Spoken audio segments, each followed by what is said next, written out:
நமஸ்தே. அனைவருக்கும் வணக்கம். ஜெய்ஹிந்த், பாரத் மாதா கி ஜெய். இன்று இந்த மாலை பொழுதில் நம்ம இந்த ஸ்பேஸில் நம்முடன் இணைந்திருக்கிற புதிய தமிழகம் கட்சியின் மாநில நிறுவனர் டாக்டர் கிருஷ்ணசாமி அவர்கள். அவரை பத்தி நம்ம அறிமுகம்னு சொல்ற லெவலுக்கு இல்ல, அவர் எல்லாருக்கும் தெரிஞ்சவர். நம்ம அறிமுகம் கொடுத்து தெரிய வேண்டிய ஒரு பர்சனாலிட்டி கிடையாது. அப்படிப்பட்ட பர்சன் வந்து நம்ம கூட இன்றைக்கு நம்மளுக்கு டைம் கொடுத்து வந்ததே பெரிய விஷயம். இன்றைக்கு தமிழ்நாட்டுல வந்து இந்த பிரிவினைவாத சக்திகளோட வேலைகள் பல விதமா நடந்துட்டு இருக்கு. அத வந்து இன்னைக்கு பல வார்த்தை ஜாலங்கள் மூலமாக மக்கள் மத்தியில தீய எண்ணங்களை விதைக்கிறார்கள். அதன் ஒரு பகுதியா ஒன்றியத்தில் ஒளிந்திருக்கும் பிரிவினை என்ற தலைப்பில் நம்மளோட பேச வந்திருக்கார். இப்படிப்பட்ட ஒரு எமினன்ட் பர்சனாலிட்டிய வரவேற்கிறத இந்த குழு சார்பாக நாங்க எல்லாம் ரொம்ப பெருமைப்படுகிறோம். டாக்டர் கிருஷ்ணசாமி சார், நீங்க உங்களோட ஸ்பீச்சை தொடங்கிக்கலாம். ரொம்ப நன்றி. வணக்கங்க. வணக்கம் சார். வணக்கம். அதாவது இன்று மகா பெரியவா என்ற ஒரு ட்விட்டர் அடையாளத்தில் ஒரு அன்புமிகு சகோதரி அவர்கள், தமிழகத்தை சார்ந்தவர், தமிழ்நாட்டின் மீதும் தமிழ் மொழியின் மீதும் தமிழ் மண்ணின் மீதும் தமிழ் மக்களின் மீதும் மட்டுமல்ல, இந்திய தேசத்தின் மீதும் ஒரு தீராத பற்றும் இந்த தேசத்தின் மீது அளவு கடந்த மதிப்பும் மரியாதையும் கொண்டு அடிப்படையில் அவர் ஒரு குடும்ப பெண்மணியாக இருந்தாலும் கூட இப்பொழுது நம்முடைய நாட்டிற்கு ஒரு அவமானம் ஏற்படுகின்ற பொழுது, நாட்டுக்கு ஒரு பாதிப்பு ஏற்படுகின்ற பொழுது, தனக்கு ஒரு பாதிப்பு வருவதை போன்ற ஒரு உணர்வுடன் தமிழகத்தில் கடந்த 2 மாத காலமாக இப்பொழுது ஆட்சி இருக்கக்கூடிய கட்சியாலும் அவர்களுடைய தோழமை கட்சிகளாலும் இந்திய தேசத்தை, பாரத தேசத்தை புதிய ஒரு சொற்றொடர் கொண்டு, அதாவது ஒன்றிய அரசு என்று அழைக்கக்கூடிய ஒரு புதிய போக்கு உருவானதைக் கண்டு அவர் தனக்குத்தானே மனம் விரும்பிக் கொண்டிருந்திருக்கிறார். அந்த நேரத்தில் தமிழகத்திலிருந்து நான் கடுமையாக இந்த ஒன்றியத்துக்குள், ஒன்றியம் என்ற அரசு பயன்படுத்தக்கூடிய அந்த வார்த்தைக்குள் என்னென்னலாம் அடங்கியிருக்கிறது. மே மாதம் 7ஆம் தேதி இவர்கள் பதவியேற்ற பிறகு திடீரென்று ஆட்சி இருக்கக்கூடிய முதலமைச்சர் அல்லது அவர்களுடைய சக அமைச்சர்கள், சட்டமன்ற உறுப்பினர்கள் அல்லது அவன் கட்சியை சார்ந்தவர்கள் மற்றும் அவருடைய தோழமை கட்சியை சார்ந்தவர்கள் இது பயன்படுத்த வேண்டியனுடைய அவசியம் என்ன? திடீரென்று ஒரு அரசியல் கட்சியால் தொன்றுதொற்று வழங்கி வரக்கூடிய ஒரு பெயரை அல்லது அரசியல் சாசனத்தில் இருக்கக்கூடிய ஒரு பெயரை முற்றாக அழித்து, அதை ஒழித்து, அதை மறைத்து புதிய ஒரு வார்த்தையை கொண்டு பயன்படுத்த வேண்டிய அவசியம் சாதாரணமாக இருந்திருக்காது. இதுக்குள் வேறு ஏதோ ஒரு விஷயம் அடங்கியிருக்கிறது என்ற அடிப்படையில் தான் கடந்த 1 மாதத்திற்கு முன்பாகவே ஒன்றியத்துக்குள் ஒளிந்திருக்கும் பிரிவினை என்ற தலைப்பிலே ஏறக்குறைய 8 பக்க அளவுக்கு ஒரு கட்டுரை எழுதினேன். தமிழகத்தினுடைய பிரச்சனை என்னவென்று சொன்னால், பிரதானமான ஊடகங்கள் இது போன்ற மிக முக்கியமான நேரங்களில் அவர்கள் ஆளுங்கட்சிக்கு, குறிப்பாக திராவிட முன்னேற்ற கழகத்திற்கு அவர்கள் கேடயமாக விளங்கி அவர்களுக்கு திமுகவுக்கு எதிராக என்னென்னலாம் கருத்துக்கள் எங்கிருந்து வந்தாலும் அதை பாதுகாத்து கொடுக்கக்கூடியவர்களாக ஒருதலை பட்சமான பிரதான ஊடகங்களாக மாறிவிட்டார். அதன் காரணமாகத்தான் தினமலர் என்ற நம்முடைய தேசிய சிந்தனையோடு இயங்கக்கூடிய ஒரு நாளிதழை தவிர வேறு எந்த பத்திரிகையிலும் நம் கொடுத்த அறிக்கையை அவர்கள் போடவில்லை, எந்த தொலைக்காட்சிகளிலும் போடவில்லை. சமூக வலைத்தளங்கள் இதுபோல் ட்விட்டர்கள், ஃபேஸ்புக்குகள், அதே போல் நம்முடைய ஆர்வமிக்க நண்பர்கள் யூடியூப்கள் மூலமாக இந்த கருத்தை எடுத்து சென்றார்கள். ஆனால் எப்படி மூடி மறைத்தாலும் கூட உண்மையை தொடர்ந்து மறைக்க முடியாது என்ற அடிப்படையில் இப்பொழுது தமிழ்நாட்டில் இந்த ஒன்றிய அரசு என்று இவர்கள் திமுக பயன்படுத்துவது தவறானது. அவர்கள் தொன்று தொட்டு மத்திய அரசு என்றும் நடுவண் அரசு என்றும் இந்திய அரசு என்றும் பாரத அரசு என்றும் பயன்படுத்தக்கூடியதை ஏன் இவர்கள் அந்த பாரதம் என்ற பெயரையோ இந்திய என்ற பெயரையோ பயன்படுத்துவதற்கு தயங்குகிறார்கள்? அப்படி தயங்குவதற்குள் வேறு ஏதோ ஒரு விஷயம் இருக்கிறது என்பதை மட்டும் இப்பொழுது மக்கள் புரிய ஆரம்பித்து விட்டார். அதாவது திமுகவை பத்தி ஒரு விஷயம் சொல்லணும்னா, உங்களுக்கு அதாவது இந்தியா சுதந்திரம் பெற்ற பிறகு 1947 ஆகஸ்ட் மாதம் 15ஆம் தேதி இந்தியாவுக்கு மக்கள் இந்திய நாடு சுதந்திரம் அடைந்து விட்டது என்று அது ஒரு மகிழ்ச்சிகரமான நாளாக கொண்டாடினார்கள். திமுகவுடைய முன்னோடியாக விளங்கிய திராவிடர் கழகம் மட்டும்தான் இது ஒரு துக்க நாள் என்று அவர்கள் கருப்பு தினமாக அறிவித்தார்கள். இந்தியாவை வடக்கே என்றும் தெற்கே என்றும் பிரித்து தெற்கே இருக்கக்கூடியதெல்லாம், அதாவது இந்திய சாத்புர மலைகளுக்கு தெற்கே இருக்கக்கூடியதெல்லாம் திராவிடர்கள் என்று அவர்களாகவே அழைத்துக் கொண்டு அதற்கெல்லாம் எந்த விதமான ஒரு வரலாற்று ரீதியான ஆதாரங்கள் கிடையாது.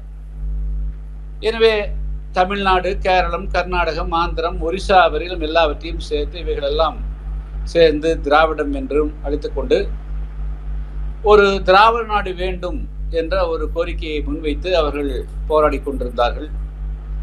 அதிலிருந்து திமுக வந்தது. திமுகவும் 1962 வரையிலும் திராவிட நாடு கோரிக்கையை முன்வைத்து போராடி கொண்டிருந்தார்கள். போராட்டம் என்பதை விட அவர்கள் கட்சியினுடைய கொள்கையாக கொண்டிருந்தார். 1962 சீனா இந்திய யுத்தம் வந்தது. அந்த நேரத்தில் வெளிநாட்டினுடைய பிரச்சனைகளை கவனிக்க வேண்டிய பொறுப்பு ஏற்கனவே நம்முடைய இந்தியாவுக்கு ஒரு 1947 சுதந்திரத்துக்கு முன்பு மிகப்பெரிய நம்முடைய பூமியினுடைய நம்முடைய பூகோளத்தில் ஒரு பகுதியை இழக்க வேண்டிய நிலை ஏற்பட்டது. உள்ளுக்குள் இருந்தும் இது போன்ற ஒரு பிரிவினைகள் தோன்றினால் அது இந்தியாவுக்கு ஒரு பேராபத்தாக முடியும் என்ற அடிப்படையில் நேரு அவர்கள் திமுகவை தடை செய்ய வேண்டும் சூழ்நிலை உருவாகும் என்று 1962 சொல்லிட்டார். அது சொன்ன உடனடியா அவங்க பயந்து போய் உடனடியா அவங்க அந்த கோரிக்கையை விட்டுட்டு, அதுக்கு பிறகு நாங்க நாடு இருந்தால்தான் வீட்டை பாதுகாக்க முடியும் என்று அப்படியே உல்டாவா மாத்திட்டு அவங்க அடுத்த காரியத்துக்கு போனாங்க. 63 அது சீனா போர் முடிஞ்ச பிறகு மீண்டும் அதுக்கு பிறகு ஒரு 17வது சட்டத்திருத்தத்தை கொண்டு அதுல எந்த காரணத்துக்கு கொண்டு பிரிவினைக்காக போராடினால பிரிவினையை பற்றி பேசினாலே பேச்சுரிமை கூட இழக்க நேரிடும் அப்படிங்கிற அளவுக்கு கடுமையான ஒரு சட்டத்தை கொண்டு அரசு சட்டத்தை திருத்தமாக கொண்டு வந்தாங்க. அதுக்கு பிறகு அவங்க பேசாம இருந்தாலும் கூட அதை வேறு விதத்தில் மாற்றி மாநில சுயாட்சிகள் என்று பேசுவது, வேற கூடுதல் அதிகாரம் என்று பேசுவது என்று தொடர்ந்து வருகிறார். இதுல இதனுடைய பாத்தீங்கன்னா முதலமைச்சர் ஸ்டாலின் அவர்கள் மே 7ஆம் தேதி பதவி ஏற்றோன்னு ஒரு வார்த்தை போட்டார். அதாவது chief minister of Tamil Nadu, president of DMK belongs to Dravidian stock என்று ட்விட்டர் பக்கத்துல தன்னை ஒரு திராவிடன் என்று அறிமுகப்படுத்தக்கூடிய அளவுக்கு இந்த ட்விட்டர்ங்கிறது அது உலகம் முழுவதும் பேசக்கூடிய விஷயம். ஸோ அவர் 1956 பிறகு மொழிவாரி மாநிலமாக பிரிக்கப்பட்ட தமிழகத்தினுடைய முதலமைச்சராக ஆகிக்கொண்டு அவர் யாருக்கெல்லாம் பிறந்து பேசுகிறார் அண்டையில் இருக்கக்கூடிய எல்லாத்தையும் சேர்த்து கேரளா, கர்நாடகம், ஆந்திரம், தெலுங்கானா எல்லாம் சேர்த்து அது அவருடைய ரெப்ரசன்டேட்டிவ் போல பிரதிபலிக்கக்கூடிய வகையில இந்த தமிழ் அடையாளம் ஒரு அவங்க அப்பா தமிழ் பேசினாரு, அவர் 4 முறை முதலமைச்சராக இருந்திருக்கிறாரு, இவர் 5வது தடவை திமுக பதவிக்கு வருது. அப்போ குறைஞ்சபட்சம் ஒரு தமிழ் அடையாளத்தை கூட அவர்களுக்கு அவர்கள் அந்த தமிழ்நாட்டு மக்கள் தான் அவங்களுக்கு ஓட்டு போட்டாங்க. தமிழ்நாட்டு மக்கள் தான் அவர்களை முதலமைச்சராக்கி இருக்கார்கள். அவருடைய சுகங்களுக்கு எல்லாவற்றுக்கும் அடிப்படை காரணமாக இருக்கிறார்கள். ஆனால் I belong to Tamil culture, Tamil nation போட்டிருந்தா கூட, தமிழ் தேசியம் சொன்னா கூட, அது கூட வேற மாதிரி இருந்தாலும் கூட குறைஞ்சபட்சம் சந்தோஷமா இருக்கும். ஆனா அந்த தமிழ் அந்த நேசநாட்டி கூட அடையாளப்படுத்துறதுக்கு அவர் தயங்கல. ஆனா அதுக்கு கூட அவங்க யோசிக்கல. ஆனா அதுக்கு பதிலாக டிராவிடியன் ஸ்டாக் என்று தன்னை அந்த அவங்களுடைய கட்சியினுடைய ஒரிஜினல் என்னவோ அதை மட்டுமே அடையாளப்படுத்தி டிராவிடியன் ஸ்டாக் என்று ட்விட்டர்ல போட்டார். அதுக்கு பிறகு பாத்தீங்கன்னா அன்றிலிருந்தே தொடங்கி எங்கெங்கெல்லாம் கவர்மெண்ட் ஆஃப் இந்தியா, அதாவது இந்திய அரசாங்கம், அதாவது இந்திய மத்திய அரசாங்கம், மைய அரசாங்கம், நடுவண் அரசாங்கம் என்று பயன்படுத்தி கொண்டு வரக்கூடிய எல்லா இடங்களிலேயும் அவர்கள் இந்தியா என்றோ பாரதம் என்றோ ஒரு நாள் கூட இன்னைக்கு இந்த கடந்த 2 மாத காலம் வந்து ஏறக்குறைய 7னா ஒரு 54 நாள் ஆகும். இந்த 54 நாள்ல ஓரிடத்திலையும் கூட அவர்கள் இந்தியா என்றும் பாரத் என்றும் அவர்கள் பயன்படுத்தவில்லை. சட்டமன்றத்துக்குள்ள ஆளுநர் உரையில் கூட எங்கெல்லாம் வந்து ஆளுநர் ஆங்கிலத்தில் கவர்மெண்ட் ஆஃப் இந்தியா, இந்திய அரசாங்கம் என்று வரக்கூடிய இடத்துல கூட இவர்கள் வலிந்து இந்தியா என்ற பெயரை எடுத்துவிட்டு, பாரதம் என்ற பெயரை எடுத்துவிட்டு ஒன்றிய அரசு என்று மட்டுமே அவர்கள் பயன்படுத்துகிறார். தமிழ்ல ஒன்றியம் என்று சொன்னால், இப்போ வந்து இங்க தமிழ்நாட்டை பத்தி தெரியும். இப்போ சென்ட்ரல் கவர்மெண்ட் இருக்குது, அதுக்கு அடுத்தாற் போல மாநில அரசாங்கம் இருக்குது, அதற்கு பிறகு மாநகராட்சிகள் இருக்குது, நகராட்சி இருக்குது, பேரூராட்சிகள் இருக்குது. கிராமத்துக்கு போனோம்னா ஊராட்சி, வில்லேஜ், கிராம பஞ்சாயத்து இருக்கு. இங்க கிராம பஞ்சாயத்துக்கு அதுக்கு அடுத்து அப்படி வந்து இந்த பிளாக், பிடிஓ பிளாக் டெவலப்மெண்ட் ஆஃபீஸர்னா அங்க வந்து ஒரு யூனியன், ஒரு 30 பஞ்சாயத்தை ஒன்று சேர்த்து ஒரு பிளாக் ஆக்கி அதுக்கு ஒரு சேர்மன் வச்சிருப்பாங்க. அதுக்கு பிறகு டிஸ்ட்ரிக்ட் பஞ்சாயத்து சேர்மன் வச்சிருப்பாங்க.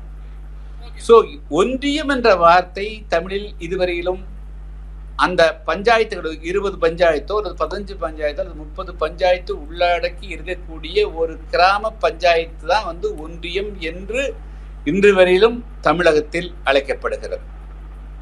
வேற எந்த அந்த ஒன்றியங்கிறது வேற எதுக்கும் பயன்படுத்துறதே கிடையாது. அப்போ இவங்க கொண்டு வந்து ஒரு ஊராட்சிக்கு உண்டான பெயர், ஒரு 15 ஊராட்சி, 20 கிராம பஞ்சாயத்துக்களுக்காக அவர்கள் பயன்படுத்தக்கூடிய அந்த வார்த்தையை கொண்டு வந்து எந்த தேசத்துக்கு, எந்த கண்ட்ரிக்கு அவங்க பயன்படுத்துறாங்க? மகாபாரதத்துடைய காலகட்டம் என்ன, ராமாயணத்துடைய காலகட்டம் என்ன, சிந்து சமவெளி நாகரிக காலகட்டம் என்ன, 10,000, 20,000, 30,000 ஆண்டு காலம் வரலாறு கொண்ட இந்த தேசத்திற்கு, இந்த அவ்வளவு பெரிய ஒரு வரலாறு மிக்க இந்த தேசத்திற்கு அந்த பெயரை, அந்த பாரதம் என்றோ இந்தியா என்றோ சொல்லுவதற்கு மாறாக அவர்கள் அதை ஒரு பஞ்சாயத்தோடு ஒப்பிட்டு சொல்லுகிற ஒரு மிகப்பெரிய ஒரு போக்கு வந்து உருவாயிருக்கிறது. அது அவங்க வந்து அதே சமயத்துல அதே போல இன்னும் கூட ஒண்ணு நான் சொல்லி காட்டினேன். அவர் முதலமைச்சராக வந்த பிறகு 4 நாள் கழிச்சு ஒரு கடிதம், பாரத பிரதமர் கடிதம் எழுதுறார். அதுல ஸ்ரீ நரேந்திர மோடி, நல்லா கவனிச்சுக்கணும், அவருடைய பேரு MK Stalin, chief minister of Tamil Nadu. அவர் வந்து கடிதம் எழுதுறார். யாருக்கு? பிரைம் மினிஸ்டர், இந்தியாவுடைய பிரைம் மினிஸ்டருக்கு. அதுல Shri Narendra Modi, prime minister's office, south block, New Delhi. இப்போ எவ்வளவு தூரத்துக்கு ஒரு வன்மம்! அதாவது Shri Narendra Modiji prime minister of India என்று சொல்ல வேண்டிய ஒரு மிகப்பெரிய கடிதம், ஒரு சீஃப் மினிஸ்டர் அபிஷியல் லெட்டர். இது தனிப்பட்ட ஒரு சமமான ஒரு கிடையாது. நீங்க வந்து ஒரு சாதாரண ஒரு பஞ்சாயத்துக்கு நிகரான ஒரு ஸ்டேட், அந்த மாதிரி இருக்கிற ஒரு ஸ்டேட்டுடைய ஒரு முதலமைச்சர் வந்து ஒரு பாரத தேசத்தினுடைய பிரைம் மினிஸ்டருக்கு லெட்டர் எழுதுற போது எவ்வளவு கண்ணியமாக எழுதியிருக்கணும், எவ்வளவு மதிப்பு மரியாதையோடு அந்த லெட்டர் எழுதியிருக்கணும். அப்போ பிரைம் மினிஸ்டர் ஆஃப் இந்தியா என்று கூட சொல்வதற்கு, வெறும் பிரைம் மினிஸ்டர் எழுத முடியாது, பிரைம் மினிஸ்டர் ஆஃப் இந்தியா தான் எழுதணும். அதற்கு கூட இவர்களுக்கு வந்து மனம் இல்லை. அந்த அளவிற்கு இவர்கள் தமிழகத்தில் இந்திய தேசத்துக்கு எதிராக, பாரத தேசத்துக்கு எதிரான ஒரு பிரிவினை சிந்தனையை வளர்க்க வேண்டும் என்ற ஒரே நோக்கத்தோடு தான் அவர்கள் கடந்த 2 மாதமான மே மாதம் 7ஆம் தேதி அவர்கள் பதவியேற்றது போல செயல்படுகிறார்கள். எனவே ஒன்றிய அரசு என்று இவர்கள் அழைப்பதற்குள்ளே மிகப்பெரிய சதி இருக்கிறது என்பதை அதன் காரணமாகத்தான் நான் சுட்டிக்காட்டினேன். ஒரு அபிஷியல், ஒரு அதிகாரபூர்வமாக ஒரு முதலமைச்சர் ஒரு பிரைம் மினிஸ்டர் எழுத லெட்டர்லையும் கூட நீங்க நீங்க வந்து MK ஸ்டாலின் நீங்க எழுதிருந்தீங்கன்னா பரவாயில்ல, நீங்க சீஃப் மினிஸ்டர் ஆஃப் தமிழ்நாடு, நீங்க கவர்மெண்ட் ஆஃப் தமிழ்நாடு, நீங்க வந்து தமிழ்நாட்டினுடைய முதலமைச்சர், நீங்கள் நாட்டினுடைய முதலமைச்சர். அதே சமயத்தில் மோடி அவர்கள் ஒரு அலுவலகத்தில் இருக்கக்கூடியவர், அவ்வளவுதான். நரேந்திர மோடி பிரைம் மினிஸ்டர் அலுவலகத்தில் யாரு அவரு? பிரைம் மினிஸ்டர் ஆபீஸ்ல யார் அவரு? அப்ப எந்த அளவிற்கு அவர்கள் இந்த ஒன்றியம் என்ற வார்த்தையை தேச விரோத எண்ணத்தோடு வன்மத்தோடு பிரிவினை எண்ணத்தோடு பயன்படுத்துகிறார்கள் அப்படிங்கிறதுதான் என்னுடைய வாதம். நான் என்னை 2-3 யூடியூப்ல இருந்து முக்கியமான சில நண்பர்கள் அவங்கெல்லாம் ஏற்கனவே ஊடகத்தில் பெரிய ஊடகங்கள் எல்லாம்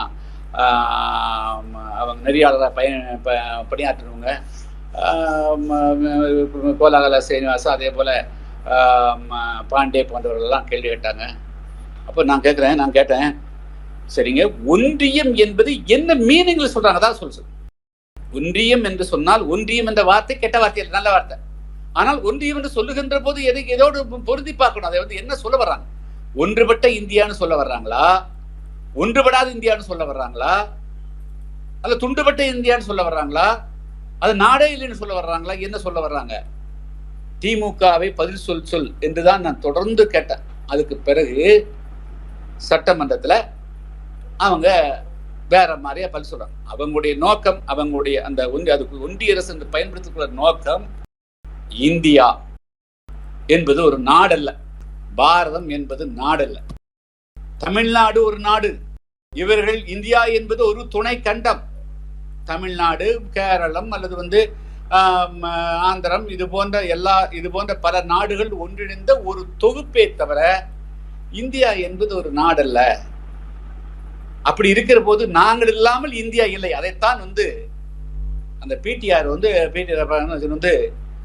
மாநிலங்களுக்கு என்று ஒரு வாக்கு வங்கி என்று, மத்திய அரசுக்கு வாக்கு வங்கி எங்கே என்று கேட்டதனுடைய பொருள் அதுதான்.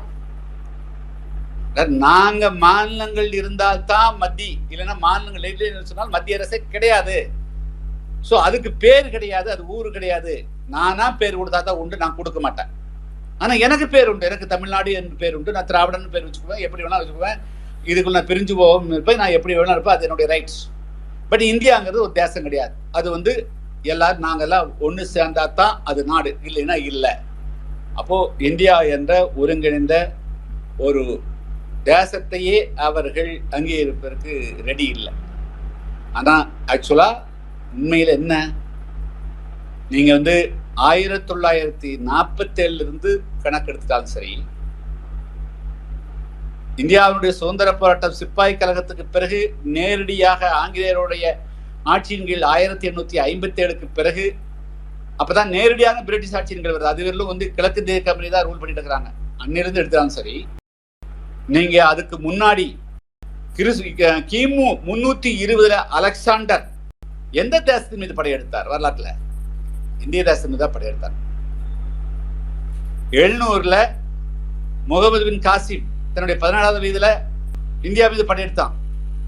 அதுக்கு பிறகு 1000 தொடங்கி 1700 பேரிலும் மத்திய ஆசியாவுடைய ஆப்கானிஸ்தான் இருந்து படையெடுத்தாங்க, துருக்கியில இருந்து வந்தாங்க, ஈரான்ல இருந்து வந்தாங்க, எல்லா இடத்துல அட்டாக் பண்ணி இந்திய தேசம் பிடிச்சாங்க. செங்கிஸ்கான் வந்தான். அதுக்கு பிறகு வாஸ்கோடா காம இந்தியாவுக்குள்ள வந்த பிறகு அவங்க காலிக்கட்ல தங்கினாங்க, கோவாவில் தங்கினாங்க. அதே போல அதை தொடர்ந்து வந்த கிழக்கிந்திய கம்பெனி இந்தியா ஃபுல்லா பிடிச்சு ஆட்சியில் உட்கார்ந்தாங்க. ஆனால் அதுல என்ன அப்படின்னா, எல்லோரும் வந்தவர்கள் அனைவருமே யாருமே அவர்கள் இந்தியாவை துண்டாடவில்லை. நான் கூட வரலாற்றுல என்னது எல்லாரும் இத்தனை வருஷம் 500 வருஷம் 1000 வருஷம் ஆண்டிருக்கிறாங்க நினைச்சிருந்தோம்னா இந்தியாவை துண்டாக்கி பல நாடுகளாக அன்னைக்கு அனௌன்ஸ் பண்ணிட்டு போயிருக்க முடியும். ஆனா யாருமே இந்தியாவை துண்டாடுவதற்கு முனையவும் இல்லை. ஒருவேளை அப்பொழுது அந்த முனைப்பை காட்டியிருந்தால் அவர்கள் அப்பொழுதே விரட்டப்பட்டிருப்பார்கள் தெரியாது. எனவே இந்தியாவினுடைய இருக்கக்கூடிய இந்த சென்டிமெண்ட், அந்த உணர்வுகளை, இந்தியாவினுடைய பாரம்பரியமான அந்த உணர்வுகள் இந்தியாவை பல ஆயிரம் ஆண்டு காலம் ஒன்றாக இணைத்து வைத்திருக்கிறது. இது ஒரே பூமி. பல பேர் இதுக்குள்ள ஆண்டு போயிருக்கிறார். எனவே 2000 ஆண்டு காலம் 1000 ஆண்டு காலம் இந்தியா அடிமையாத்தின்னு சொல்ல முடியாது. ஆனால் அடிமையாக இருந்தாலும் கூட தேசம் ஒன்றாகத்தான் இருந்தது. தேசம் பல கூறுகளாக்கப்படவில்லை. எப்பொழுது இந்திய தேசத்துல ஒரு சின்ன துண்டு வெளியே போகுதுன்னா 1947 ஆகஸ்ட் 14 பாகிஸ்தான் என்ற ஒரு பகுதி, கிழக்கு பாகிஸ்தான் மேற்கு பாகிஸ்தான் என்ற பகுதி மத ரீதியாக பிரிக்கப்பட்ட போதுதான் வரலாற்றில் இந்தியாவினுடைய ஒரு பகுதி துண்டாடப்படுகிறது. அது வெறும் இந்தியாவில் எந்த விதமான சேதமும் ஏற்படவில்லை. ஆனால் அந்த அளவுக்கு பல்லாயிரக்கணக்கான ஆண்டுகள் ஒரு பரந்துபட்ட ஒற்றை தேசமாக இருக்கக்கூடிய இந்த தேசத்தினுடைய அடையாளத்தை, அந்த வரலாற்றை சிறிதும் கூட புரிந்து கொள்ளாமல், அது புரிந்து கொண்டாலும் கூட அதை ஏற்றுக்கொள்வதற்கு மனமில்லாமல், இடைப்பட்ட காலத்தில் யாரோ ஒருவர்கள் திராவிடர்கள் என்று எழுதி வைத்தார்கள் என்பதை மட்டுமே வைத்துக் கொண்டு, அதுவும் தமிழ் சமுதாயத்து தமிழ் மக்களுடைய தமிழ் மொழியினுடைய தமிழ் பண்பாட்டை எல்லாம் முற்றாக அளிக்கக்கூடிய வகையில் திராவிடத்துக்கு என்று எந்த விதமான முகவரி இல்லை, மொழி முகவரி இல்லை, பூகோள முகவரி இல்லை, இன முகவரிகள் எதுவுமே கிடையாது. ஆனால் வலிந்து ஒன்றை திணித்து நம்முடைய இந்தியாவினுடைய அடையாளத்திலிருந்து, இந்திய பாரம்பரியத்திலிருந்து இதை பிரித்து காட்ட வேண்டும் என்ற நோக்கத்தோடு இவர்கள் செயல்படுகிறார்கள். அம்பேத்கர் அவர்கள் இந்த மாதிரி எல்லாம் பல பேர் பேசுவாங்க அப்படின்னுக்காகத்தான் அவர் ரெண்டு விஷயத்தை தெளிவுபடுத்தினார். அந்த யூனியன் ஆஃப், அதாவது India, that is Bharat, shall be union of states, அதாவது இந்தியா, அதாவது பாரதம் என்பது பல, அதாவது அப்பொழுது 1947க்கு முன்னாடி இந்தியாவில் நிலைமைட்டு சொல்றான். அப்போ இந்தியாவினுடைய ஒட்டுமொத்த பரப்பளவில் 2/3 பகுதி பிரிட்டிஷ் இந்தியா, அதாவது நேரடியாக பிரிட்டிஷ் ராணியினுடைய அல்லது பிரிட்டிஷ் ஜார்ஜ் மன்னனுடைய ஆட்சியில் இருந்த பகுதி 3/2. மீதி ஒரு பகுதி, அதுக்கு பேர் ப்ரொவின்சஸ், பிராந்தியங்கள் என்று பேர். இப்போ சென்னைனா மெட்ராஸ் ப்ரொவின்ஸ் ஒரு பகுதி, அதுக்கு பிறகு மேற்கு பம்பாய் கொண்டு ஒரு ப்ரொவின்ஸ், மத்தியால பீகார் யூபி விட்டு ஒரு ப்ரொவின்ஸ், அதே போல ஈஸ்ட் கல்கட்டா வச்சு ஒரு ப்ரொவின்ஸ். ஸோ இது போல பல ப்ராவின்ஸுகள் இருந்தது. அது அந்த ப்ரொவின்சஸ் எல்லாம், அந்த பிராந்தியங்கள் எல்லாமே நேரடியாக பிரிட்டிஷ் ஆட்சியில் இருந்தது. அது மட்டும் இல்லாம 600க்கு 620க்கு மேற்பட்ட சமஸ்தானங்கள், சின்ன சின்ன அரசுகள், அவங்களுக்கு சில இடங்கள்ல ஒரு ஒன்றிய, அதாவது இன்னும் சொல்ல போனா ஒரு யூனியன் அளவுக்கு தான் அந்த அரசு இருந்தது. சில பேர் யூனியன் கூட கிடையாது, அதுக்குள்ள ஒரு 8 பட்டி 10 பட்டி 16 பட்டி சேர்ந்து கூட ஒருத்தன் ஆட்சி செஞ்சுட்டு இருந்தான். ஆனா ஒரு எஸ்டேட் ஒரு 1000 ஏக்கர் 2000 ஏக்கர் இருந்தா அவங்க கூட தனி ஆட்சி வச்சுட்டு தான் இருந்தான், அடையாளம் வச்சுட்டு பண்ணிட்டு இருந்தாங்க. ஸோ இது போல இப்போ நம்ம பரோடா மன்னர்னு சொல்றோம், அதே போல ஹைதராபாத் ஹைதராபாத் நிஜாம் ஆட்சி இருந்தது அப்படி, அதே போல குஜராத்தில் ஒரு தனி ராஜ்யம் இருந்தது. ஸோ இது போல பல இடங்கள், அதே போல மைசூர் மகாராஜா இருந்தாரு, கேரளாவில் கொச்சின் மகாராஜா இருந்தது. ஸோ இது போல இது போல ராஜாக்களும் இருந்தார்கள். ஆனால் அவர்கள் யாருமே முழுமையாக தன்னாட்சி பெற்றவர்களாக இல்லை. அவர்கள் அனைவருமே, இப்போ இதே புதுக்கோட்டையிலும் கூட ஒரு அரசு இருந்ததுன்னா அவங்க எல்லாருமே கிழக்கிந்திய கம்பெனிக்கும் இந்திய அரசாங்கத்துக்கும் கப்பம் கட்டி கொண்டு மட்டுமே அவர்கள் இருந்தார்கள். அவர்கள் யாருமே எந்த காரணத்தை கொண்டும் பிரிட்டிஷ் அரசாங்கத்தினுடைய அனுமதி இல்லாமல் இராணுவத்தையும் வச்சுக்க முடியாது, பாதுகாப்பு வச்சுக்க முடியாது, எல்லைகளையும் வைத்துக் கொள்ள முடியாது. அவர்கள் நாடு போகிறவங்க கூட இங்கிலாந்தினுடைய அனுமதி இல்லாமல் போக முடியாது. எல்லாம் கட்டுப்பாட்டுக்குள் இருந்தாங்க. ஆனா அவர்களை விட்டா எதுக்கு எல்லாத்தையுமே எடுத்துட்டு கொண்டுக்காக அவங்க நிர்வாகத்துக்காக விட்டுருந்தாங்க. அதான் இங்கிலீஷ் சுதந்திரம் அங்க ஒரு முதல்ல இந்தியா ஃபுல்லா சுதந்திரம் நடந்தது. எங்காவது யாராவது இந்தியாவோட ஒரு பகுதி தான் சுதந்திரம் நடந்ததுன்னு சொன்னாங்களா? கல்கட்டா தான் சுதந்திர போராட்டம் நடந்தது, அல்லது பாம்பேயில் தான் சுதந்திர போராட்டம் நடந்தது, உத்தரப்பிரதேச பீகார்ல நடந்தது, தமிழ்நாட்டில் இல்லையா? அப்ப தமிழ்நாட்டில் வீரபாண்டிய கட்டபொம்மன் சுதந்திர போராட்டங்கிறத பொய்யா? வஉசி சுதந்திர போராட்டத்துக்காக போராடுறது பொய்யா? பாரதியார் சுதந்திர போராட்டத்துக்காக தன்னுடைய வாழ்க்கையை அழித்துக் கொண்டது பொய்யா? அப்ப எத்தனை பேர் இந்த இந்திய நாடு பாரத தேசம் பழம்பெரும் தேசம் சொல்லிட்டு எத்தனை பேர் தன்னுடைய வாழ்க்கையை இழந்துக்கிறாங்க. பஞ்சாப்ல பகத்சிங் குருதேவ் எதுக்காக தங்களுடைய உயிரை தூக்குமடைக்கு போனாங்க? அவர்களெல்லாம் அவர்களுடைய பகுதி சுதந்திரம் அடைவதற்காக, இந்தியா சுதந்திரம் அடைவதற்காகவா? அப்ப கம்ப்ளீட்டா முழுமையாக இந்தியாவுடைய சுதந்திர போராட்ட வரலாற்றை கூட இவர்கள் புரட்டுகிறார்கள். எப்பவுமே திமுகவுடைய வரலாறு நீங்க பாத்தீங்கன்னா அவங்க உண்மை பேசின வரலாறு ஒண்ணு கூட இருக்காது. எப்படி நாடகங்கள், கதைகள், திரைப்படங்கள் எல்லாம் நிறைய கற்பனைகள் இருக்குமோ, உண்மைக்கு புறம்பாந்து இருக்குமோ, அதனுடைய பின்னணியில் அவர்கள் வந்த காரணத்தினால எல்லா வரலாறுகளையுமே பொய்யும் பொருட்கள் தான் பேசிக்கிறாங்க. அப்படி இல்லைன்னா எப்படி ஒரு 15 ஆண்டு காலம் தமிழகத்துல அணைகள் கட்டி கொடுத்து, பள்ளிக்கூடம் கட்டி கொடுத்து எல்லாம் இருந்த ஒருத்தர் எளிதா ஆட்சியை மாத்தினாங்கன்னா அது காரணம் இல்லாதையும் பொல்லாதுன்னு சொன்னது காரணம். இப்போ அதெல்லாம் கூட அரசியலுக்காக செஞ்சுறாங்கன்னு சொல்லலாம். ஆனால் இப்பொழுது இந்தியாவினுடைய பாரம்பரிய நீண்ட நாள் வரலாறுகள், பன்னெடுங்கால வரலாறு அவங்க மறைக்கிறாங்க. ரெண்டாவது, இந்தியாவில் நடைபெற்ற சுதந்திர போராட்டத்தை கம்ப்ளீட்டா முழுமையா மறைக்கிறாங்க. இன்ஃபேக்ட் சுதந்திர போராட்ட காலகட்டத்தில் இவர்கள் நாங்கள் நீதி கட்சியினுடைய வழிவந்தவர்கள் சொல்லுறாங்களே, இந்த நீதி கட்சியினுடைய வழிவந்தவர்கள் இவர்களுடைய காலத்துல என்ன செஞ்சாங்கன்னா, அவர்கள் முழுக்க ஆங்கிலேயர் ஆட்சி நீடிக்க வேண்டும் என்று தீர்மானம் நிறைவேற்றியவர்கள் அவர்கள். நீ இங்கிலீஷ் இந்த நாட்டை விட்டு வெளியே போயிடாத அப்படின்னு சொல்லி இங்கிலீஷ்காரன், நீ காலகாலத்துக்கு நீ இங்கேயே இருக்கணும் அப்படி என்று பேசியவர்கள், அதற்காக தீர்மானம் போட்டவர்கள் அவங்க. எனவே அவங்க இந்தியாவினுடைய சுதந்திரத்தை, இந்தியாவினுடைய இறையாண்மையை மனப்பூர்வமாக ஏற்றுக்கொண்டவர்கள் கிடையாது. எனவே அந்த ஸ்டாக் தான், அதாவது ஆங்கிலேயருக்கு வால் பிடிக்கக்கூடிய ஸ்டாக்கு, அந்நியர்களுக்கு வால் பிடிக்கக்கூடிய ஸ்டாக்கு, அதை வைத்து கோட்டும் சூட்டு போட்டு கொண்ட ஸ்டாக்கு, அதை வச்சு அதுக்குள்ள முதலமைச்சராக ஆகி கொண்டவர்கள், அந்த ஸ்டாக்கு தான் இப்ப வருதே தவிர என்ன சொல்லுவாங்க, அதாவது விதையொன்று போட்டால் சுரையொன்று வருமா அப்படின்னு. அப்போ இவங்களுடைய ஆரிஜின் எல்லாமே ஆன்டி இண்டியன். சுதந்திர போராட்டம் நடக்கிற போது சுதந்திரத்துக்கு எதிராக குரல் கொடுத்தவர்கள், போராடியவர்கள், இங்கிலீஷ்காரர் இருக்குன்னு சொன்னவங்க. அதனால அதுதான் இன்னைக்கு வரலும் அவங்களுடைய மனசுக்குள்ள இருக்குது. அதனுடைய வெளிப்பாடு தான் இன்னைக்கு பவருக்கு வந்த உடனே இப்போ அந்த வார்த்தையை பயன்படுத்துவதற்கு காரணமே அவர்கள் நாங்கள் இந்தியர்கள் அல்ல, நாங்கள் தமிழ்நாட்டு திராவிடர்கள். இன்னைக்கு தற்காலிகமா தமிழ்நாட்டில் இருக்கிறான், தமிழ்நாடு சொல்றோம். பட் எங்களுடைய இது நாங்கள் இந்தியருக்கு இந்தியா என்ற அடையாளத்தையோ பாரதம் என்ற அடையாளத்தையோ ஏற்றுக்கொள்ள மாட்டோம் என்று இந்தியாவுடைய அரசியல் சாசனத்துக்கு நேர் விரோதமான ஒரு கருத்தை பரப்புவார்கள். அதனால தான் இதெல்லாம் இது போல எல்லாம் ஆட்கள் வருவாங்க அப்படின்னு பார்த்தா, அம்பேத்கர் அவர்கள் ஒரு விஷயத்தை தெளிவாக சொன்னாரு. அதாவது Indian union is not the result of any agreement between states. அதாவது இந்தியா என்ற இந்த ஒற்றை அடையாளமான தேசம் இது ஏற்கனவே இருக்கக்கூடிய எந்த சுதந்திரம் சுயாதீசமான இண்டிபெண்டா இருக்கக்கூடிய எந்த நாடுகளுடைய ரோடு போட்டு ஒரு உருவாக்கப்பட்டதல்ல அப்படிங்கிறது தெளிவிட்டுருக்காரு. உதாரணத்துக்கு சொல்லணும்னா, இப்போ America, United States of America அப்படின்னு சொன்னால் அது அவங்க கொலம்பஸ் போன பிறகு அவங்க அதுக்கு பிறகு நாட்டை கண்டுபிடிக்கிறாங்க. அதுக்கு பிறகு 50-100 வருஷம் கழிச்சு உள்ள போறாங்க. அதுக்கு பிறகு பிரிட்டிஷ்லேருந்து காலனிகள் போகுது, ஸ்பெயின்லேருந்து போறாங்க, போர்ச்சுகல்லேருந்து போறாங்க, எல்லா இடத்துல போறாங்க. 13 காலனி இருக்குது. அதுக்கு பிறகு நாடா மாறுது.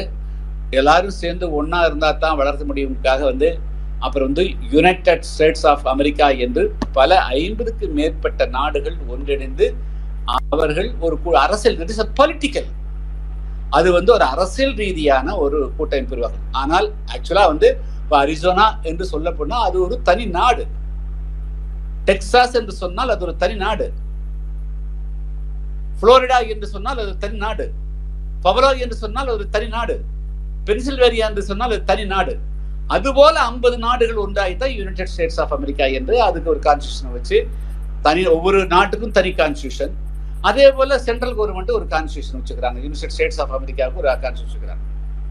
இதுதான் ஆனா அது போல இந்தியா அப்படி அல்ல. அதே போலதான் யுனைடெட் கிங்டம் பாத்தீங்கன்னா, கிரேட் பிரிட்டன்ங்கிறது தனி நாடு, வேல்ஸ்ங்கிறது தனி நாடு, ஸ்காட்லாந்து தனி நாடு, அயர்லாந்து வடக்கு அயர்லாந்து தனி நாடு, அது தெற்கு அயர்லாந்து இன்னும் போகல. ஸோ இந்த 4ம் சேர்ந்தா யுனைடெட் கிங்டம். 4 ஆனா தனி நாடு, 4க்கு தனித்தனி கான்ஸ்டியூஷன் இருக்கு. இது போலதான் ஆஸ்திரேலியா, இது போலதான் சவுத் ஆப்பிரிக்கா, எல்லா இடங்கள்லையும். ஆனால் இந்தியாவை பொறுத்த மட்டும் யூனியன் என்று சொன்னால் இது 2.5 கலந்தது என்று எடுத்தோம். இப்ப காஃபி சொல்றோம், காஃபிக்குள்ள காஃபி இருக்குது, பால் இருக்குது, சுகர் இருக்குது, தேவைப்பட்ட ஏலக்காய் போடலாம். ஸோ எல்லாம் வந்த பிறகு அதை மீண்டும் எப்படி காப்பியை தனித்து பிரித்து பார்க்க முடியாதோ, எப்படி சர்க்கரையை அதை தனியாக எடுக்க முடியாதோ, பாலை எப்படி தனித்து பார்க்க முடியாதோ, அதே போலதான் ஆங்கிலேயருடைய காலத்தில் இருந்த இந்த பிரிட்டிஷ் இந்தியா என்ற பகுதியும் அதே போல 620 சமஸ்தானங்களும் எல்லாம் 2.5 கலந்து உருவான மீண்டும் அதாவது ஆட்சி அதிகாரத்துக்காக அங்கங்கு இருந்தவர்கள் எல்லாமே மீண்டும் ஏக இந்தியாவாக கருதப்படுவதற்காக சொல்லப்பட்டதான் that is India the Bharat. அதுவே எனவே அது சொன்னால் இட் இஸ் ஒற்றை சிங்கிள் கண்ட்ரி, சிங்கிள் யூனிட். அது ஒரே நாடு என்பதை குறிப்பதற்காகத்தான். அதுக்குள் எந்த விதமான பின்னாடி யாரும் ரைஸ் பண்ணக்கூடாது. இதுக்குள்ள நான் இருக்கிறேன், நான் மைசூர் மகாராஜா இருக்கிறேன், நான் கொச்சின் மகாராஜா இருக்கிறேன், அல்லது வந்து ஹைதராபாத் நிஜாம் இருக்கிறேன் அப்படின்னு யாரும் வந்துடக்கூடாதுக்கா. இது irreversible. அதுக்கு தான் என்ன சொன்னாங்கன்னா indestructible union and destructible states. அதாவது இந்தியா என்பதை உடைக்கவே முடியாது, ஆனால் பின்னால் உருவாகக்கூடிய மாநிலங்களை மாற்றி அமைக்க முடியும். இன்னைக்கே பார்த்தீங்கன்னா 370 காஷ்மீர் வந்து ஒரே ஸ்டேட்டாக இருந்தது. அது வந்து ஜம்மு காஷ்மீர் லடாக் தனியாக பிரிக்கலையா? அதே போல ஆந்திரா ஒரே ஸ்டேட் இருந்தது, தெலுங்கானா ஆந்திரான்னு பிரிக்கலையா? அதே போல உத்தரப்பிரதேச ஜார்க்கண்ட் சத்தீஸ்கர் என்று பல மாநிலங்களை பிரிக்கலையா? But India பிரிக்குதா? பிரிக்க முடியுமா? முடியாது. ஸோ இந்தியாவுக்குள் நிர்வாகத்திற்காக எப்படி ஒரு பெரிய மாவட்டத்தை 2-3 மாவட்டங்களா பிரிக்கிறோமோ, ஒரு காலத்துல வந்து 5 மாவட்டம் 6 மாவட்டம் தான் இருந்தது. அது எப்படி இன்னைக்கு 38 மாவட்டமா ஆச்சு? ஸோ இது வந்து நிர்வாகத்துக்காக.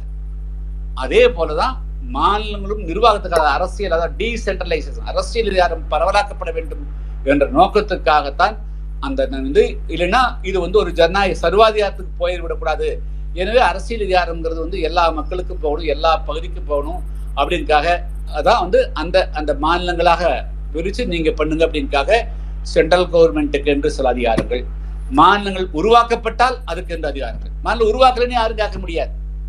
நான் கேட்கிறேன், இவர் வந்து சொல்றாங்களே மாநிலங்களால் ஆன இந்தியா சொன்னா எந்த மாநிலம் இருந்தது முதல்ல? தமிழ்நாடு இருந்ததா? ஆந்திராங்கிற பேர் இருந்ததா? கர்நாடகங்கிற பேர் இருந்ததா? கேரளாங்கிற பேர் இருந்ததா? மகாராஷ்டிரங்கிற பேர் இருந்ததா? அன்னைக்கு பாம்பே தான். பஞ்சாப்னு பேர் இருந்ததா? இன்னும் சொல்ல போனா இந்த மாநிலங்கள் எல்லாமே சுதந்திரத்துக்கு பிறகு வந்தது. ஆனால் இந்தியா என்பது எல்லா காலகட்டத்திலும் இருந்தது.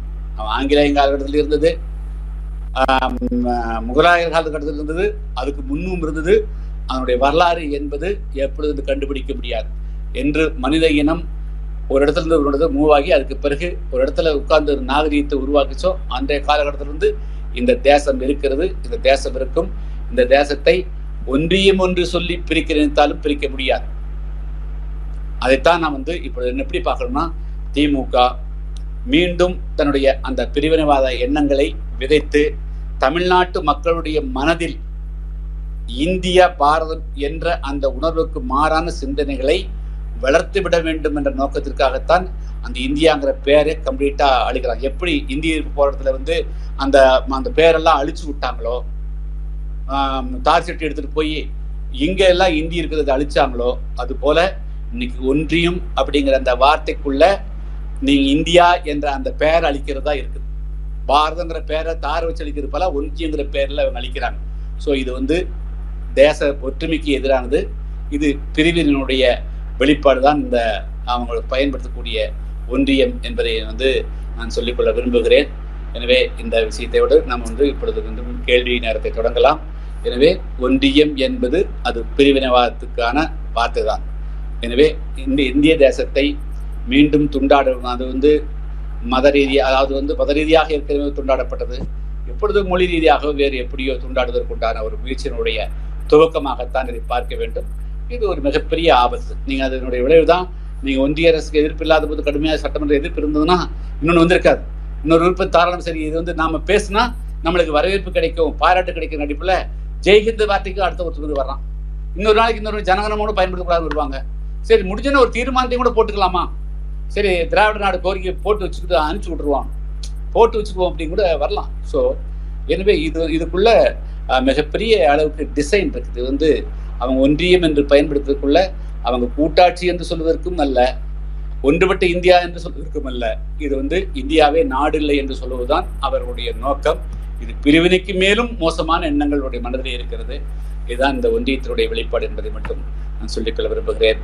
அனைவருக்கும் நன்றி, வணக்கம். ரொம்ப ரொம்ப அருமையான பேச்சு, ரொம்ப ரொம்ப தெளிவா சொல்லியிருக்கீங்க சார். கண்டிப்பா உங்களோட பாயிண்ட் எல்லாரையும் போய் சேர்ந்திருக்கும் சார். ரொம்ப அருமையா பேசியிருந்தீங்க சார்.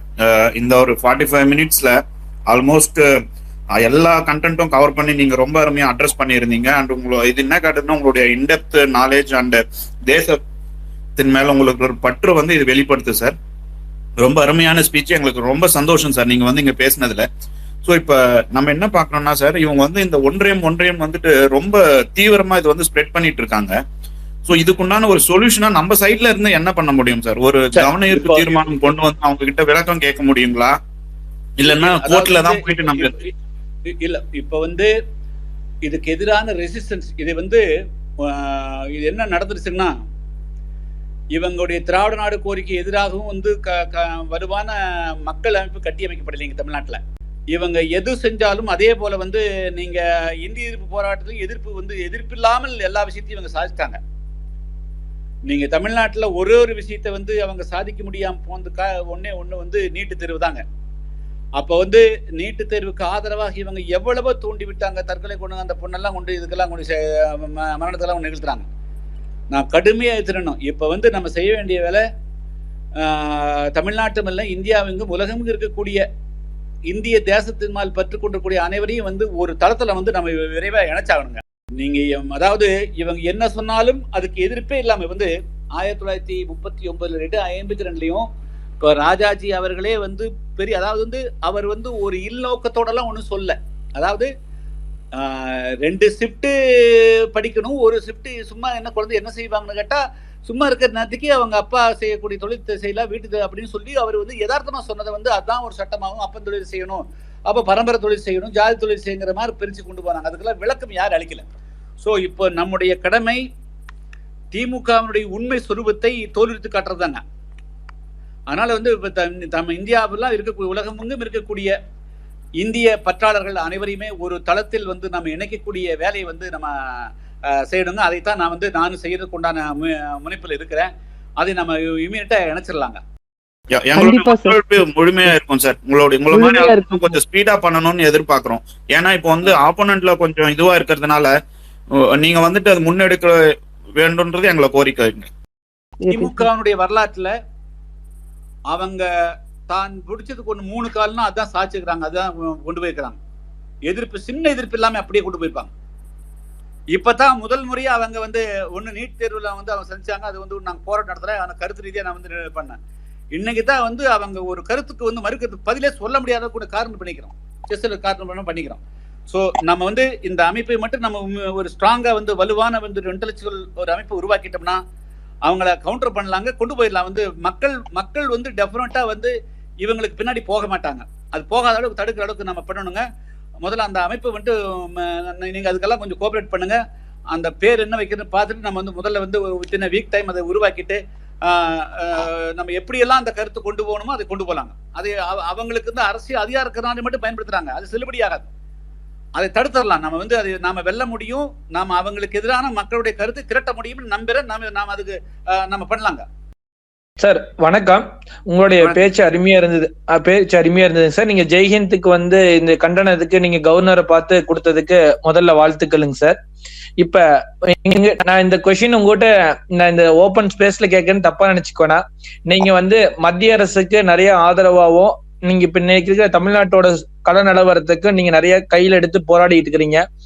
ஏன்னா இது மாதிரி இந்த சூழ்நிலையில நீங்க பிஜேபிக்கா இன்னும் கொஞ்சம் ஆதரவா வந்து இல்ல புதிய தமிழக இது மாதிரி இணைச்சு ஏதாச்சும் இன்னும் ஏன்னா பாஜக வளர்ந்துகிட்டு வருது. ஏன்னா இன்னைக்கு திமுகவை ஆப்பனண்டா எதிர்க்கிறதுக்கு பிஜேபி வலுப்பெற்று வருது.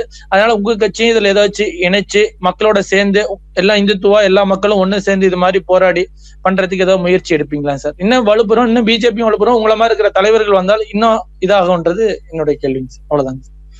இதுல வந்து இப்ப நம்ம பிஜேபி என்று நம்ம குறுக்கி இது கொண்டு வரக்கூடாதுங்க. இப்ப வந்து நம்ம வந்து கிராண்ட் நேஷனல் அலையன்ஸுங்கிற மாதிரி வந்து பறந்து பெற்று தேசிய சிந்தனையாளர்கள் அனைவரையும் ஒருங்கிணைக்க வேண்டிய நேரம் இருந்தது. இதுக்கு வந்து RSS முத்திரையோ ஹிந்து முன்னணி முத்திரையோ அல்லது வந்து பிஜேபி முத்திரையோ கொடுத்துக் கொள்வது என்பது வந்து எந்த விதத்திலும் அது சரியா போகாதுங்க. நாம் நம்மளை வந்து முதல்ல விளைக்கணும்.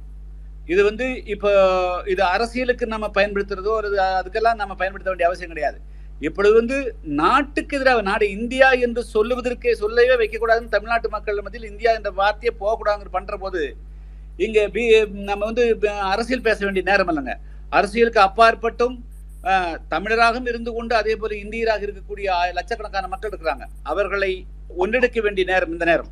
அதனால அதுக்கான அந்த அரசியலுக்கு அப்பாற்பட்டு நாம் தேசிய சிந்தனையாளர்கள் அனைவரையும் வந்து ஒருங்கிறதா என்னுடைய பார்வை.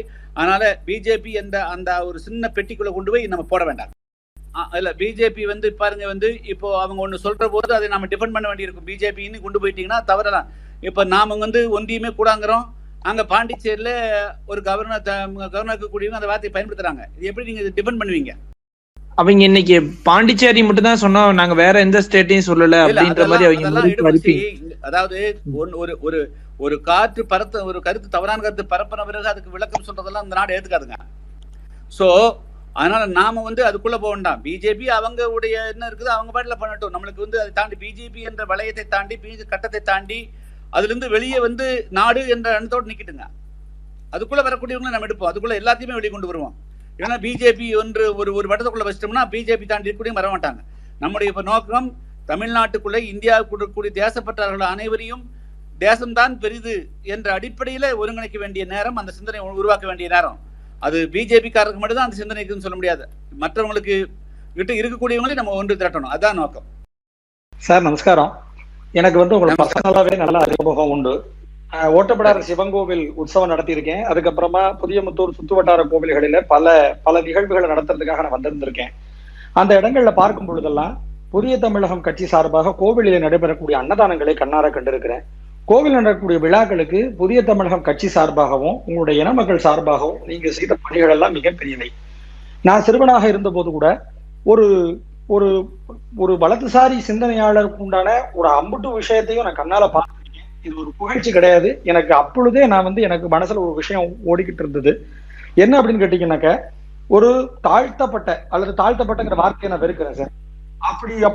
அப்படி சித்தரிக்கப்பட்ட அப்படி இருந்த ஒரு இன மக்களை தேசிய நீரோட்டத்தில் கலப்பதற்கான முதல் அடியை எடுத்து வைத்த ஒரு மிகச்சிறந்த தலைவராக நான் உங்களை பாக்குறேன் சார். என்ன காரணம்னா, இன்னும் பழமையை பேசிக்கொண்டு அதன் வாயிலாக இந்த மக்களை அடிமைப்படுத்தக்கூடிய ஒரு அடிமை கட்டுக்குள்ளே வைத்துக் கொண்டு அவர்களுக்கு தன்னம்பிக்கையை ஊட்ட முடியாது அப்படிங்கிறத உறக்க சொன்ன ஒரே தலைவர், தைரியமான தன்மானமிக்க தலைவரா உங்களை பார்ப்பதில் எனக்கு எப்பவுமே மாற்று கருத்து கிடையாது. என்னுடைய சுற்றுவட்டாரத்தில் இருக்கக்கூடிய வீட்டு வேலைக்கு வரக்கூடிய உங்களுடைய சமூகத்தை சேர்ந்த நபர்களோடு நான் நிறைய நேரம் பேசிக் கொண்டிருக்கேன். அப்பொழுதெல்லாம் அவர்கள் சொல்லக்கூடிய கருத்து என்னவாக இருக்குன்னு கேட்டீங்கன்னா, தன்னை ஒரு சுயமரியாதை மிக்க நபர்களாக அவர்கள் உணர்ந்ததை நான் அறிந்திருந்தேன். இந்த உணர்வு அவர்களுக்கு அடுத்த கட்ட ஒரு நகரத்தை தன்னுடைய வாழ்க்கையிலே தந்து கொண்டிருக்கிறது. இந்த நேரத்துல இந்த ஜெய்ஹிந்துக்கு எதிரான உங்களுடைய நடவடிக்கை மிகச்சிறந்த ஒரு நடவடிக்கை சார். வெறும் சாதிய அரசியல் தாண்டி தன்னை சார்ந்திருக்கக்கூடிய இன மக்களை தேசிய அரசியலை நோக்கி நகர்த்தக்கூடிய உங்களுடைய பண்பு மிகச்சிறந்தது சார். இது வெறும் புகழ்ச்சி கிடையாது, என்னுடைய உள்ளத்திலிருந்து வெளிப்படக்கூடிய வார்த்தை. என்னுடைய கேள்வி என்னவாக இருக்கிறது அப்படின்னா, இங்க இருக்கக்கூடிய சமூக ஒற்றுமை சார்ந்து பல்வேறு விஷயங்கள் உங்களால முன்னெடுக்கப்பட்டிருக்கிறது. அப்படி நிறைய விஷயங்கள் நாமளும் பார்க்கிறோம். எந்த விதமான ஜாதிய சண்டைகளுக்குள்ள எல்லாம் போகாம ஒரு ஸ்டேட்மெண்ட் கூட கொடுத்துருக்கீங்க, உன் ஜாதி பொண்ணை பார்த்து கல்யாணம் பண்ணிக்கப்பா அப்படிங்கிறது போன்ற விஷயங்கள், இந்த பிரச்சனைகள் எல்லாம் ஏற்படக்கூடாதுங்கிற உங்களுடைய அந்த விஷயத்தையும் நம்ம பார்த்தோம். இந்த சமத்துவம் சார்ந்து உங்களுடைய புரிதல், இந்த தேசியத்துக்கும் இந்த சமத்துவத்துக்குமான சம்பந்தம் என்னவா இருக்கு சார்? இந்த ஜெய்ஹிந்த் விஷயத்த நாம குழுவா சேர்ந்து எதிர்க்க போறோம். இன்னும் இந்த திமுக போன்ற தேச விரோத சக்திகள் அவர்களை நம்ம எதிர்கொள்வதற்கான திட்டம் என்னவா சார்?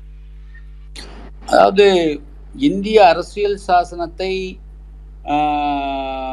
முறையாக படித்து அதை சரியாக புரிந்து கொண்டு எந்த நோக்கத்துக்காக இந்திய அரசியல் சாசனம் உருவாக்கப்பட்டதோ அதை முறையாக அமலாக்கி இருந்தால் இந்நேரம் சமத்துவங்கிறதெல்லாம் என்னைக்கே வந்திருக்குங்க. அதில் என்ன அப்படின்னா, இந்தியா அதாவது இந்தியாவினுடைய அரசியல் பிரகடனம் என்ன என்பதை கூட, அதாவது அதில் பிரியாம்பிள்ல we the people of India அப்படின்னு சொல்லிட்டு justice, we stand for justice, liberty, then fraternity, equality. So இந்த மாதிரி எதுக்கெல்லாம் இந்த கான்ஸ்டியூஷன் உருவாக்கப்பட்ட அந்த லட்சியத்தை புரிஞ்சு கொண்டவங்க சட்டமன்றத்துக்கோ போகிற மக்களுடைய பிரதிநிதிகளாக போறீங்க. நாங்கள் ஓட்டு கேட்டவங்க ஓட்டு உரிமை எனக்கு இருக்குது, நீ ஓட்டை போட்டு நான் உனக்கு பண்றேன்னா போனாங்க. தவிர இந்தியாவினுடைய அரசியல் சாசனத்தினுடைய மாண்பை அவர்கள் ஒரு துளி கூட புரிஞ்சுக்கொள். அப்படி புரிந்து செயல்பட்டிருந்தால் இந்தியாவில் ஜாதி ஒழிஞ்சு போயிருக்கும், மத வேறுபாடுகள் ஒழிஞ்சிருக்கும், ஏழ்மை ஒழிஞ்சிருக்கும், எல்லாம் ஒழிஞ்சு போயிருக்கும். எல்லா விதமான மாற்றங்களும் நடந்திருக்குங்க. அது நடக்கல. அதுக்குள்ளேயே, அதாவது இந்தியாவின் அரசியல் சாசனத்துக்குள்ளேயே சமத்துவத்துக்குள்ளான எல்லா சரத்துகளும் இருக்கிறது. ஆனா அது நடைமுறை கொண்டு வரல. இப்ப நாங்க நடத்துற போராட்டங்கள்லாம் கூட நான் 96 சட்டமன்ற உறுப்பினர் முதல்வர் தேர்ந்து போட்டு கூட நான் என்னுடைய ஸ்பீச்சில் ஒரு இடத்துல சொல்லியிருப்பேங்க, எல்லாரும் பிரிஞ்சு போறதுக்காக வந்து சண்டை போடுவாங்க, நான் சேர்றதுக்காக சண்டை ஒண்ணு சேராது ஒண்ணா இருக்கணுக்காக சண்டை போடுறேன் அப்படிங்கிறத நான் வந்து சட்டமன்றத்தில் பதிவு பண்ணி நீங்க என்ன பாருங்க. அதனுடைய பொருள் என்னன்னா, எங்களுக்கு வந்து எங்களை வந்து நீங்க இதா நடத்துறீங்க, மோசமா நடத்துறீங்க, அதனால வந்து நாங்க வேற மதம் மாறி போறோம் அல்லது வேற ஏதாவது செய்யறோம் அப்படின்னு எல்லாம் பேசுவாங்க. நான் வந்து என்னுடைய எந்த விதமான அடையாளங்களையும் விளக்காமல் நான் இந்தியனாக இந்த பண்பாடு கலாச்சாரத்தோடு நான் வந்து சமத்துவத்தோடு சரிசமாக வாழ நினைக்கிறேன். ஏன் வந்து 2 கம்யூனிட்டிக்குள்ள சண்டை வர்ற போது ஒரு 3வது நபராக கூட ஒருத்தர் கூட வந்து சமரசம் செய்யவில்லையே? அது ஏன்? நாங்க ஒன்றும் வெட்டிட்டு வந்து மற்றவங்க மாதிரி வந்து எங்களுக்கு தனி நாடுன்னு ஒண்ணு கேட்கல, சேர்ந்து இந்த நாட்டுக்குள்ள எல்லாரும் சகோதரர்களாக சேர்ந்துதான் வாழ நினைக்கிறோம் அப்படிங்கிறத நான் வந்து பதிவு பண்ணியிருப்பேன். என்னுடைய இந்த 40-50 ஆண்டு கால போராட்டமும் சமூகங்களுக்குள்ளேயே ஒரு நல்லிணக்கம், சோசியல் இன்டகிரேஷன், நாடு இன்டகிரேஷன் இல்லை, சமூகங்களுக்குள்ளேயே இன்டகிரேஷன் வரணும் இருக்கணும். அதனால தான் சமூக நல்லிணக்கம், சமூக ஒருமைப்பாடு, சமத்துவம், சகோதரத்துவம் இது எல்லாமே உணர்வுபூர்வமாக வரணும் அப்படிங்கிறதுக்காக தான் நான் வந்து போராடிட்டு இருக்கிறேன். எனவே என்ன இந்தியாவுடைய கான்ஸ்டியூஷன் சொல்லிக்கிறதோ, மக்களுக்குள்ள ஒற்றுமை இல்லாமல் இருந்தால் நாடு எப்படி ஒற்றுமையாக இருக்க முடியும்? நான் ஒரு ஜாதி, நீ ஒரு ஜாதி, நான் ஒரு மதம், நீ ஒரு மதம், நான் ஒரு இனம், நீ ஒரு இனம் என்று ஒவ்வொருவரும் தனி நபர்களாக, தனி குழுக்களாக, தனி ஊர்களாக பிரிந்து சண்டை போட்டு தானே இந்தியாவுக்குள்ள எல்லாரும் உள்ள நுழைஞ்சாங்க. இளைஞர்களுக்குள்ள எப்படி வந்திருக்க முடியும்? 1000 ஆண்டு காலம் ஒருத்தர் அடக்கி ஆண்டுருக்காங்கன்னா சும்மாவே இருக்க முடியுமா? அப்போ நம்மளுக்குள்ள உள்ளிருந்த வேறுபாடுகள் 625 சமஸ்தானங்கள் நாங்கள் எல்லாரும் ஒன்று சேர்ந்து ஃபைட் பண்ணியிருந்ததுன்னா அன்னைக்கே விரட்டி இருக்க முடியும். அன்னைக்கு ஒருத்தர் காட்டி கொடுத்துக்கு தான் ரெடியாக இருந்தாங்கல்ல. அப்பாடா சிந்து பகுதியில் உள்ள நுழையிற ஐபருக்காக வர்ற போது இவங்களுக்குள்ள இருக்கிற சண்டையை காட்டி கொடுத்துட்டாங்கல்ல. நீ வந்து அவனை போய் அடி, நான் உனக்கு ஹெல்ப் பண்ணுறேன்னு சொல்லிட்டாங்கல்ல. ஸோ அதனால வந்து எவ்வளவோ விஷயங்கள் நடந்துக்கலைங்க. அதனால வந்து நம்மளுக்குள்ள இந்த தேசம் ஒற்றுமையாக இருக்கணும், இந்த தேசம் இழந்த பெருமையை மேற்கொள்ளுங்கிற போது நம்மளுக்குள்ள எதுக்கு நீ உயர்ந்தவன் நான் தாழ்ந்தவன் என்று நம்முடைய ஒற்றை அடையாளம் இந்தியனா இருக்கணும். அல்டிமேட்டா அந்த அடையாளத்தை நோக்கிய பயணம் தான் நான் இப்ப செய்யறது. ஸோ இப்ப நான் பேசக்கூடிய இந்த பேட்ரியாட்டிசமும் இந்த சமத்துவம் நிலவணும். அப்பதான் இந்தியாவா இருக்கணும். Otherwise we will lose our country. நம்மளுக்குள்ள சண்டை போட்டு நம்மளுக்குள்ள இருந்தோம்னா மீண்டும் எங்கேயும் நான் அடிமையை தானே போயிட முடியும், வேற எங்க போக முடியும்? இந்தியா வந்து 620 சமஸ்தானங்களா பிரிஞ்சதுனாலையும் ஒருத்தருக்குள்ள ஒற்றுமை இல்லாதனால தானே மற்றவங்க உள்ள இடம் கொடுத்தோம். ஸோ அதனால நம்மளுக்குள்ள ஜாதி வேறுபாடுகளோ, மத வேறுபாடுகளோ, மொழி வேறுபாடுகளோ நாம் வந்து அதை பாராட்டி கொண்டு இருந்தால் 3வது நபருக்கு நாம் இடம் கொடுக்கக்கூடியவர்களாக மீண்டும் இந்த தேசம் அடிமை நிலைக்குத்தான் போகும். மற்றவருடைய அந்த மண்ணை இழக்க வேண்டிய சூழ்நிலை வந்துவிடும். அப்படிங்கிறதான் நான் வந்து அந்த சமத்துவத்தை, இந்தியா ஒற்றுமையா ஒற்றை நாடாக இருக்கணும், ஒற்றை தேசமா இருக்கணும் போது நம்மளுக்குள்ள ஒருமைப்பாடு நிலவணும். நம்மளுக்குள்ள அந்த ஒருமைப்பாடு நிலவணுங்கிற போது வெறும் வார்த்தையா இருக்கக்கூடாது. அல்டிமேட்டா சுதந்திரமும் சமத்துவம் இருக்கணும், சகோதரத்துவம் மேலணும், ஃப்ராட்டர்னிட்டி இருக்கணும். ஐயா அவரும் நம்ம சகோதரர், தமிழ் சகோதரர், இந்திய சகோதரர் என்ற உணர்வு ஒவ்வொரு இந்தியனுக்குள்ளேயும் பூத்துறது தான் இப்ப நான் பேச போறதும் கூட. எனவே என்னுடைய அல்டிமேட் எய்ம் வந்து இந்தியர்கள் அனைவரும் சகோதரர்கள் என்ற உணர்வை உருவாக்குறது தான். அந்த சகோதர உணர்வு வந்துருச்சுனால ஆட்டோமேட்டிக்கா எல்லாமே வந்துருங்க. ஏற்கனவே கொரோனாவால நிறைய பாதிக்கப்படுற படிக்கிற பிள்ளைங்க ஏகப்பட்ட கஷ்டப்பட்டு இருக்காங்க. இதுல நீட்டை வச்சு நிறைய விளையாடிக்கிட்டே இருக்காங்களே, இதுக்கு தீர்வே கிடையாதா? இந்த ஊடகங்களும் இதே தான் செஞ்சுக்கிட்டு இருக்கு. இதனால குழந்தைங்களுக்கு பாதிப்பு வந்துகிட்டே தானே இருக்கும். இது சம்பந்தமா தீர்வே எதுவும் கிடையாதா? அதாங்க, தமிழ்நாட்டுல இவங்க பேசக்கூடிய ஒவ்வொரு சொல்லுக்கும் செயலுக்கும் பின்னால் வந்து ஒரு அரசியலும், அது மத்திய அரசாங்கத்துக்கு எதிரான அரசியலும், இந்திய தேசத்துக்கு எதிரான அரசியலும் ஒளிந்திருக்கிறது. அதாவது எல்லா பழியுமே மத்திய அரசாங்கத்து மேல போடணும். மத்திய அரசாங்கம்ங்கிறது அப்புறம் அல்டிமேட்டா இந்திய தேசியம். ஸோ அது வந்து ஒரு பொலிட்டிக்கல் டிசைன். இன்னைக்கு நீட்டை பத்தி அவங்க பேசுறாங்க. அவங்க வந்து 2019 நாடாளுமன்ற தேர்தலின் போது நாங்கள் 40 பேர் ஜெயிச்சு போய் நாடாளுமன்றத்தில் வலியுறுத்தி சட்டம் போடுவோம்னு சொன்னாங்க. அது அட்டர் ஃபெயிலியர். நாடாளுமன்றத்தில் அந்த பேசும் கூட இல்லைங்க, யாருமே பேசவில்லை. இப்போ அது இல்லை, நாங்கள் தமிழ்நாடு எங்களுக்கு ஆட்சி கொடுங்க, நாங்கள் தமிழ்நாட்டில் தீர்மானம் போட்டு நீட்டை தடுப்போம்னு சொன்னாங்க. இப்போ ஒரு சட்டமன்ற கூட்டம் தொடர்ந்து முடிஞ்சு போச்சு. இப்போ என்ன இப்போ சட்டமன்றத்தில் வைக்கிறாங்க? அதாவது நீட் தேர்வினால் ஏற்படும் பாதிப்புகளை தடுப்பதற்காக சட்டம் முன்னணும்.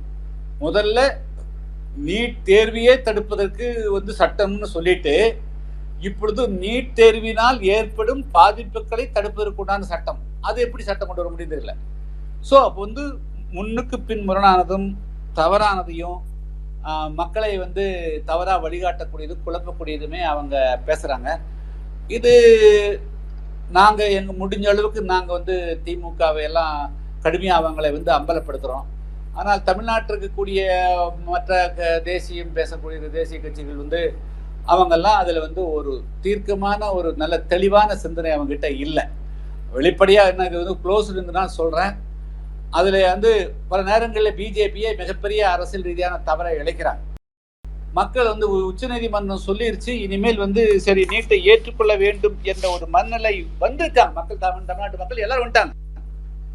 நேரா நிர்மலா சீதாராமனும் பொன்ராசனும் ஃப்ளைட்ல இறங்கிட்டு ஒருத்தர் ஆவடி போனாங்க, ஒருத்தர் பாண்டிச்சேரி போனாங்க.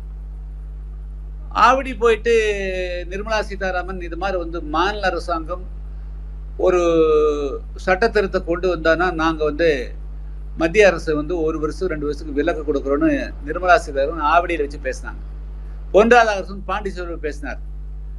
எல்லாம் முடிஞ்சு போய் மக்கள் ஏற்றுக்கொள்ளக்கூடிய போது மீண்டும் இவங்க கிளப்பி விட்டு ஏதோ நடக்க போகுது அப்படிங்கிற மாதிரி அப்புறம் மாநில அரசாங்கம் இங்கிருந்து டெல்லி போனாங்க, எல்லாம் பண்ணாங்க. அது சுப்ரீம் கோர்ட் ஏற்றுக்கல, எகெயின் வந்துருச்சு. ஸோ இவங்ககிட்டையும் தெளிவு வேணுங்க முதல்ல. அதாவது அரசியல் வச்சுக்கிற போது நாம் என்ன சொல்றோம் என்ன செய்யறோங்கிறது தெளிவு பல நேரங்களில் இல்லை. இவங்களுக்கு கொள்கை வரும்போது அரசியலும் உள்ள கொண்டு வர்றாங்க. அது அவங்களுக்கு மட்டுமல்ல நாட்டுக்கும் பாதிப்பு வருது, அவங்களோட சேரக்கூடியவங்களுக்கும் பல பாதிப்புகளை உண்டாக்கியது. அதுதான் பிஜேபி தொடர்ந்து தவறு பண்றாங்க. இப்போ நீங்க பாத்துட்டீங்க அப்படின்னா நாடெல்லாம் ஒன்றியத்துக்கு எதிராக சாதாரண மக்களும் பேச ஆரம்பிச்ச போது பாரதிய ஜனதா கட்சியினுடைய தலைவியா இருந்த தமிழிசை போய் கவர்னர் போய் பாண்டிச்சேரியில ஒன்றியம்னு பேசுறீங்க. இங்க தமிழ்நாட்டுக்கு இருக்கிறவங்களுக்கு என்ன தெரியும்? நீ பாண்டிச்சேரி ஒன்றியம் சொன்னியா, இந்தியா தமிழ்நாட்டு ஒன்றியம் சொன்னியா, யாருக்கு என்ன தெரியும்? So they do great mistake, they grave மிஸ்டேக்ஸுங்க. அது நம்ம இது போல இருக்கிறவங்களுக்கு அவங்க தீங்கு பண்றாங்க. அப்புறம் எப்படி நீங்க டிஃபெண்ட் பண்ண முடியும்? சரி, சாதாரண மக்களும் பேச என்ன ஒன்றியம்னு எப்படி அப்ப அவங்களுக்கு கிராமங்களுக்கு தெரியும். ஒன்றியம்னா நம்ம யூனியன் தானே ஒன்றியம், இந்திய அரசாங்கம் எப்படி ஒன்றியம் சொல்ல முடியும்? அவன் கேள்வி கேட்கிற போது ஒரு கவர்னர் பதவி பிரமாணம் செய்யும் போது இந்த வார்த்தை நம்ம தேவையில்லாம ஏற்கனவே கான்ட்ரவர்சி இருக்குது, இந்த வார்த்தையை பயன்படுத்தக்கூடாதுன்னு போல நான் பாண்டிச்சேரி தான் பொறுத்துனேன், தமிழ்நாட்டுக்கு பொருந்துன்னு சொன்னா என்ன அர்த்தது? ஸோ இப்படி முரண்பட்ட நிலைகள் எடுத்து அவங்க தமிழ்நாட்டு மக்களை குழப்புகிறார்கள். அதனால அவங்களும் கிரவுண்ட் எல்லாம் போறாங்க, அவங்க கூட சேரக்கூடியவங்களுக்கும் பெரிய பாதிப்புகள் வந்துருது. ஸோ அதனால ஒரு செட்டப்பா மைண்டை கொண்டு போதில் எனக்கு என்னமோ அவங்க they are not very clear இன்ட்டுங்கிறதுங்க என்னுடைய ஒப்பீனியன். அதனால பிஜேபியினுடைய கிளாரிட்டி, தமிழ்நாட்டு பிஜேபியுடைய கிளாரிட்டி இல்லாததும் கூட இந்த மாதிரி குழப்பங்களுக்கு ஒரு காரணங்கிறது தான் என்னுடைய பார்வைங்க. ஜெயின் டாக்டர் சார், உங்களோட மிகப்பெரிய ஒரு அபிமானி, உங்களை ரொம்ப வருஷமா ஃபாலோ பண்ணிட்டு இருக்கேன் பாலிடிக்ஸ்ல. ஜெயின் சார், என்னோட கேள்வி சார், இந்த மூமெண்ட் எனக்கு தெரிஞ்ச இதை பத்தி பேசின முதல் அரசியல் தலைவர் நீங்க தான். நீங்க சொன்ன மாதிரி இந்த தேசிய கட்சிகள், அது காங்கிரஸா இருக்கட்டும் பிஜேபியா இருக்கட்டும், இவங்க யாரும் இதை பத்தி முன்னெடுத்து பேசல. இதை பத்தி பல கேள்விகளை நானே அவங்ககிட்ட கேட்டிருக்கேன். நீங்க அந்த கொலகால ஸ்ரீனிவாஸ் கூட பேசின இன்டர்வியூ தான் முதல்ல. அதுக்கப்புறம் பல ஊடகங்கள்ல எங்களால முடிஞ்ச இதை நாங்களும் செஞ்சுக்கிட்டு இருக்கோம். சார், இதே மாதிரி போயிட்டு இருந்துச்சுன்னா, இப்போ நேரு அவர்களோட காலத்துல இந்தியா சீனா போருக்கு அப்புறம் ஒரு கான்ஸ்டியூஷனே அமெண்ட் பண்ண வேண்டியதா போச்சு இதே மாதிரி விஷயத்துக்காக, இதே கட்சிக்காக. இப்ப இருக்கிற நிலைமையில இதே மாதிரி போயிட்டு இருந்துச்சுன்னா மத்திய அரசாங்கம் அப்படி ஒரு முடிவை எடுத்து திரும்ப இன்னொரு முறை கான்ஸ்டியூஷன் அமெண்ட் பண்ற மாதிரி நிலைமை ஏற்படுமா? அப்படி ஒரு மூவ் வருங்களா சார்? ரெண்டாவது கேள்வி சார், சொல்லுங்க சார். அது கான்ஸ்டியூஷன்ல திருத்த வேண்டிய அவசியமே கிடையாது. கான்ஸ்டியூஷன்ல அந்த திருத்தலையே 1963 கொண்டு வந்ததுலயே நேஷனல் இன்டகிரேஷனுக்கு எதிராக குரல் கொடுத்தால் அது even they have to lose the freedom of expression சொல்லிட்டாங்க. அதாவது இந்தியாவினுடைய பிரிவினைக்கு எதிராக பிரிவினை பேசினால் அவர்கள் தங்களுடைய அடிப்படை அம்சம், அதாவது 19வது சட்டத்தில் சொல்லப்பட்டக்கூடிய இந்தியாவுடைய பேச்சுரிமை, எழுத்துரிமை, கருத்துரிமை, அந்த உரிமைகளை கூட இழக்க நேரிடும்னு தெளிவாக சொல்லிக்கிறாங்க. அதனால இன்னொரு திருத்தம் போக வேண்டியது, அதை வச்சே நடவடிக்கை எடுக்க முடியுங்க. ஸோ இருக்கிற சட்டங்களே போதும், முன்னூறு வேண்டியதில்லை. இப்பவே மத்திய அரசே கடுமையா வந்து எந்த காரணத்தை கொண்டு மத்திய அரசை எப்படி அழைக்க வேண்டுமோ, ஒன்றிய அரசுங்கிறது நீ என்ன வாட் இஸ் யுவர், நீங்க வந்து ஒரு லீகல் லிமினரிஸ் வச்சு கூப்பிடணும், தமிழ் பண்டிஸ் கூப்பிட்டு என்ன திடீரென்று நீ வந்து இந்திய அரசு நடுவண் அரசுன்னு பயன்படுத்திட்டு இருந்தீங்க. மைய அரசா இருந்தது, மத்திய அரசா இருந்தது, ஒன்றிய அரசுனா எவரிஒன் ஷுட் அண்டர்ஸ்டாண்ட் அப்படின்னு கொஸ்டின் பண்ணணுங்க. கேட்கலாம், தாராளமா கேட்கலாம்.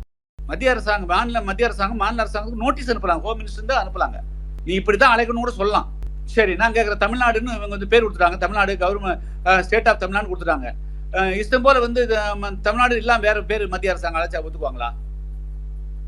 கான்ஸ்டியூஷன் உங்களுக்கு வந்து 1957 பிறகு தீர்மானம் நிறைவேற்றி சென்னை மாகாணத்தை தமிழ்நாடுன்னு பேர் மாத்திக்கிறீங்க. உங்களுக்கு கான்ஸ்டியூஷனே பேர் வந்துருச்சு. அப்படி இருக்கிற போது என்ன கான்ஸ்டியூஷன் அதுன்னு சொல்லணும். Government of India, union government அப்படின்னு சொன்னா, யூனியன் சொன்னால் அது வந்து மைய அரசு தான், யூனியன் வந்து சென்ட்ரல் கவர்மெண்ட் தான் சொல்லுது. ஆனா அதுக்குண்டான போதிய அடுத்த வந்து நம்மளை போல இருக்கக்கூடியவங்க நாம் ரியல் பேட்ரியாட்ஸ், அரசியலுக்கு அப்பாற்பட்டு தேசமே பெரிது என்று நினைக்கக்கூடிய, அது குறைஞ்ச அளவு இருந்தால் கூட பரவாயில்ல. ஏன்னா நான் கூட ஆச்சரியப்படுவேங்க. அதாவது இந்தியாவுடைய சுதந்திரம் மற்ற நாடுகளை போல் லட்சக்கணக்கான இன்னைக்கெல்லாம் வந்து சின்ன சின்ன நாடுகளில் லட்சக்கணக்கான பேர் வீதியில் வந்து நிற்கிறாங்க. அப்படியெல்லாம் கூட அன்னைக்கு பெரிய போராட்டம் நடக்கல. பரந்தப்பட்ட நாட்டில் உப்பு சத்தியாகிறதுக்கு 30 பேர் 40 பேர் தான் போனாங்க. ஸோ அந்த மினிமமான ஆட்களை வச்சு போராடியே வந்து ஒரு மிகப்பெரிய தேசத்தை விடுதலை பண்ணிக்கிறாங்க.